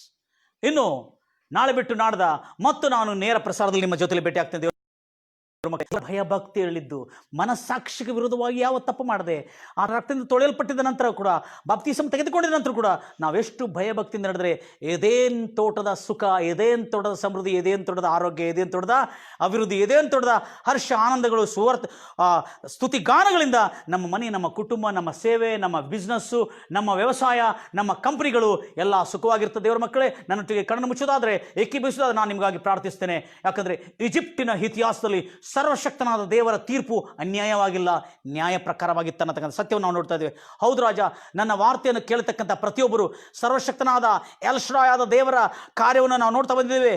ಐಗುಪ್ತ ದೇಶದಲ್ಲಿ ಅಬ್ರಾಹ್ಮನು ಪ್ರವೇಶ ಮಾಡಿದ ಕೂಡಲೇ ಐಗುಪ್ತ ದೇಶ ಯಾಕೆ ಇದೇನು ತೋಟದಂತೆ ಇತ್ತೆಂಬುದಾಗಿ ಸುದೀರ್ಘವಾದಂಥ ಧ್ಯಾನ ನಡೆಸಿದ ಕೂಡಲೇ ಐಗುಪ್ತ ದೇಶದ ಆ ಫರೋ ಅರಸನು ತನ್ನ ಮನಸ್ಸಾಕ್ಷಿಯಲ್ಲಿರ್ತಕ್ಕಂಥ ನ್ಯಾಯ ಪ್ರಮಾಣಗಳು ಸ್ವಾಭಾವಿಕವಾಗಿ ಅನುಸರಿಸಿ ಅದನ್ನು ಕೈಗೊಂಡು ನಡೆಯುವುದರಿಂದ ಅವನ ಐಗುಪ್ತ ದೇಶ ಹಾಮಿನಿಂದ ಶಪಿಸಲ್ಪಟ್ಟ ದೇಶವಾಗಿ ಹುಟ್ಟಿರತಕ್ಕಂಥ ದೇಶ ಆಶೀರ್ವಾದ, ಸಮೃದ್ಧಿ, ಅಭಿವೃದ್ಧಿ ಏದೇನ್ ತೋಟದಂತೆ ಮಾರ್ಪಾಟವಾಗಿದೆ. ಅಂದರೆ ಇವತ್ತು ನಿನ್ನ ಕುಟುಂಬ, ನಿನ್ನ ಜೀವನ, ನಿನ್ನ ಬದುಕು, ನಿನ್ನ ಬಿಸ್ನೆಸ್ಸು, ನಿನ್ನ ಸೇವೆ, ನಿನ್ನ ಕೌಟುಂಬಿಕ ಜೀವನ, ನಿನ್ನ ಆರೋಗ್ಯ, ಇವತ್ತು ನೀನು ಯೇಸು ಕ್ರಿಸ್ತನ ರಕ್ತ ತೊಳೆಯಲ್ಪಟ್ಟು ಮನಸ್ಸು ತಿರ್ಕೊಂಡು ಆ ಒಂದು ಫರೋ ಅರಸನೇ ಪಶ್ಚಾತ್ತಾಪ ಪಟ್ಟು ಆ ಪಾಪವನ್ನು ತನ್ನ ಕಡೆ ಇಟ್ಕೊಳ್ಳದೆ ಪಾಪವನ್ನು ಅಡಗಿಸಿಕೊಳ್ಳೋನು ಯಾವತ್ತು ವೃದ್ಧಿ ಹೊಂದುವುದಿಲ್ಲ. ಅದನ್ನು ಒಪ್ಪಿಕೊಂಡು ಬಿಟ್ಟು ಬಿಡುವನು ದೇವರಿಂದ ಕರುಣೆ ಹೊಂದುತ್ತಾನೆ. ಅದಕ್ಕಾಗಿ ಫರೋ ಅರಸನು ತನ್ನ ಪಾಪಗಳನ್ನು ಒಪ್ಪಿಕೊಂಡಿದ್ದು ಮಾತ್ರ ಅಲ್ಲದೆ ಆತನ ಹೆಂಡತಿನ ಮತ್ತು ವಾಪಸ್ ಆತನಿಗೆ ಕೊಟ್ಟು ಮತ್ತು ರಾಜ ಸನ್ಮಾನದಿಂದ ಆತನನ್ನು ಸೆಕ್ಯೂರಿಟಿಯನ್ನು ಕೊಟ್ಟು ಆತನನ್ನು ದೇಶದಿಂದ ಇನ್ನೊಂದು ದೇಶಕ್ಕೆ, ತನ್ನ ದೇಶಕ್ಕೆ ಕಳಿಸಿದನು. ಹೌದು ರಾಜ, ಆತನ ದೇಶಕ್ಕೆ ಕಳಿಸಿದನು ರಾಜ. ಹೌದು ರಾಜ, ಈ ಒಂದು ಐಗುಪ್ತ ಫರೋ ಅರಸನ ದೇವರ ನ್ಯಾಯ ಪ್ರಮಾಣಗಳಿಲ್ಲದೆ ಸ್ವಾಭಾವಿಕವಾಗಿ ಆತನ ನೀತಿಯನ್ನು ಅನುಸರಿಸುವುದರಿಂದ ಆ ಒಂದು ಈಜಿಪ್ಟ್ ದೇಶವು ಏದೇನ್ ಸೀಮೆಯಂತೆ, ಏದೇನ್ ದೇವರ ತೋಟದಂತೆ ಆಶೀರ್ವದಿಸಲ್ಪಟ್ಟಿತ್ತು ಎಂಬ ರಹಸ್ಯ ಇವತ್ತು ಕರ್ತನೆ ಬಯಲುಗೊಳಿಸಿದೆ. ಇದರ ಕುರಿತು ಇನ್ನೂ ಹೆಚ್ಚಿನ ಕಾರ್ಯಗಳು ನಾವು ನೋಡಲಿಕ್ಕಿದ್ದೇವೆ. ಮುಂದೆ ಬರ್ತಕ್ಕಂಥ ಎಪಿಸೋಡ್ಗಳಲ್ಲಿ ಕರ್ತನೆ ನಮ್ಮನ್ನು ಆಶೀರ್ವದಿಸು, ಬಲಪಡಿಸು. ಕೇಳತಕ್ಕಂಥ ಪ್ರತಿಯೊಬ್ಬರ ಜೀವನ ಸುಖ, ಪ್ರತಿಯೊಬ್ಬರ ಜೀವನ ಸಮೃದ್ಧಿ, ಪ್ರತಿಯೊಬ್ಬರ ಜೀವನ ಆರೋಗ್ಯವಾಗಿ, ಪ್ರತಿಯೊಬ್ಬರ ಜೀವನದಲ್ಲಿ ಸಂತೋಷ, ಸಮಾಧಾನ, ನೆಮ್ಮದಿ, ತೃಪ್ತಿ, ಆರೋಗ್ಯಗಳು ಇರಲಿ ಎಂಬುದಾಗಿ ಹಾರೈಸುತ್ತಾ ಯೇಸು ಕ್ರಿಸ್ತ ನಾಮದಲ್ಲಿ ಪ್ರಾರ್ಥಿಸಿ ಬೇಡಿ ಹೊಂದಿದ್ದೇನೆ ತಂದೆ. ಆಮೇನ್. ಗಾಡ್ ಬ್ಲೆಸ್ ಯು ನನ್ನ ಪ್ರಿಯ ಸಹೋದರಿ ಸಹೋದರೇ. ಇದೇ ಈಜಿಪ್ಟ್ನಲ್ಲಿರತಕ್ಕಂಥ ದೇವರ ಸಮೃದ್ಧಿ, ಅಭಿವೃದ್ಧಿ, ಆರೋಗ್ಯ ಯಾಕೆ ಬಂದಿದೆ? ಐಗುಪ್ತ ದೇಶಕ್ಕೆ ಅರಸನಾಗಿರುವಾಗ ಇದಕ್ಕೆ ಸಮೃದ್ಧಿಗೆ ಬರಲಿಕ್ಕೆ ಕಾರಣ ಏನಂತಕ್ಕಂಥ ಸತ್ಯವನ್ನು ನಾನು ತಿಳಿಸಿದ್ದೇನೆ. ಇನ್ನೊಂದು ಎಪಿಸೋಡಲ್ಲಿ ಬರ್ತಕ್ಕಂಥ ಲೈವ್ನಲ್ಲಿ ನೀವು ಅದನ್ನು ಕೇಳ್ಕೊಳ್ಬೋದು. ನಿಮ್ಮ ಜೀವನ ಸುಖಮಯವಾಗಿ, ಆದಾಮನು ಕಳ್ಕೊಂಡಿರುವ ತೋಟ ಐಗುಪ್ತ ದೇಶದ ಪರ ಹೊಂದಿಕೊಡಿದನು, ಯಾಕೆ ನೀವು ಹೊಂದಿಕೊಳ್ಳಬಾರ್ದು ಅನ್ನತಕ್ಕಂಥ ಸಂದೇಶವು ನನ್ನ ಸೀರೀಸನ್ನು, ಈ ಒಂದು ಸೀರೀಸನ್ನು, ಎಲ್ ಶಡಾಯ್ ಸೀರೀಸನ್ನು ನೀವು ತಪ್ಪದೇ ನೋಡ್ತಾ ಇರಿ. ಯೂಟ್ಯೂಬ್ನಲ್ಲಿ ನಾನು ಅಪ್ಲೋಡ್ ಮಾಡ್ತೇನೆ. ಪಾಸ್ಟರ್ ಎನ್ ದೇವದಾಸ್ ಅನ್ನತಕ್ಕಂಥ ಯೂಟ್ಯೂಬ್ನಲ್ಲಿ ಬಂದರೂ ಕೂಡ ನನ್ನ ಈ ಎಲ್ಲ ವಾಕ್ಯಗಳು ಅಲ್ಲಿ ಕೂಡ ನೀವು ನೋಡ್ಕೊಳ್ಬೋದು. God bless you. God loves you.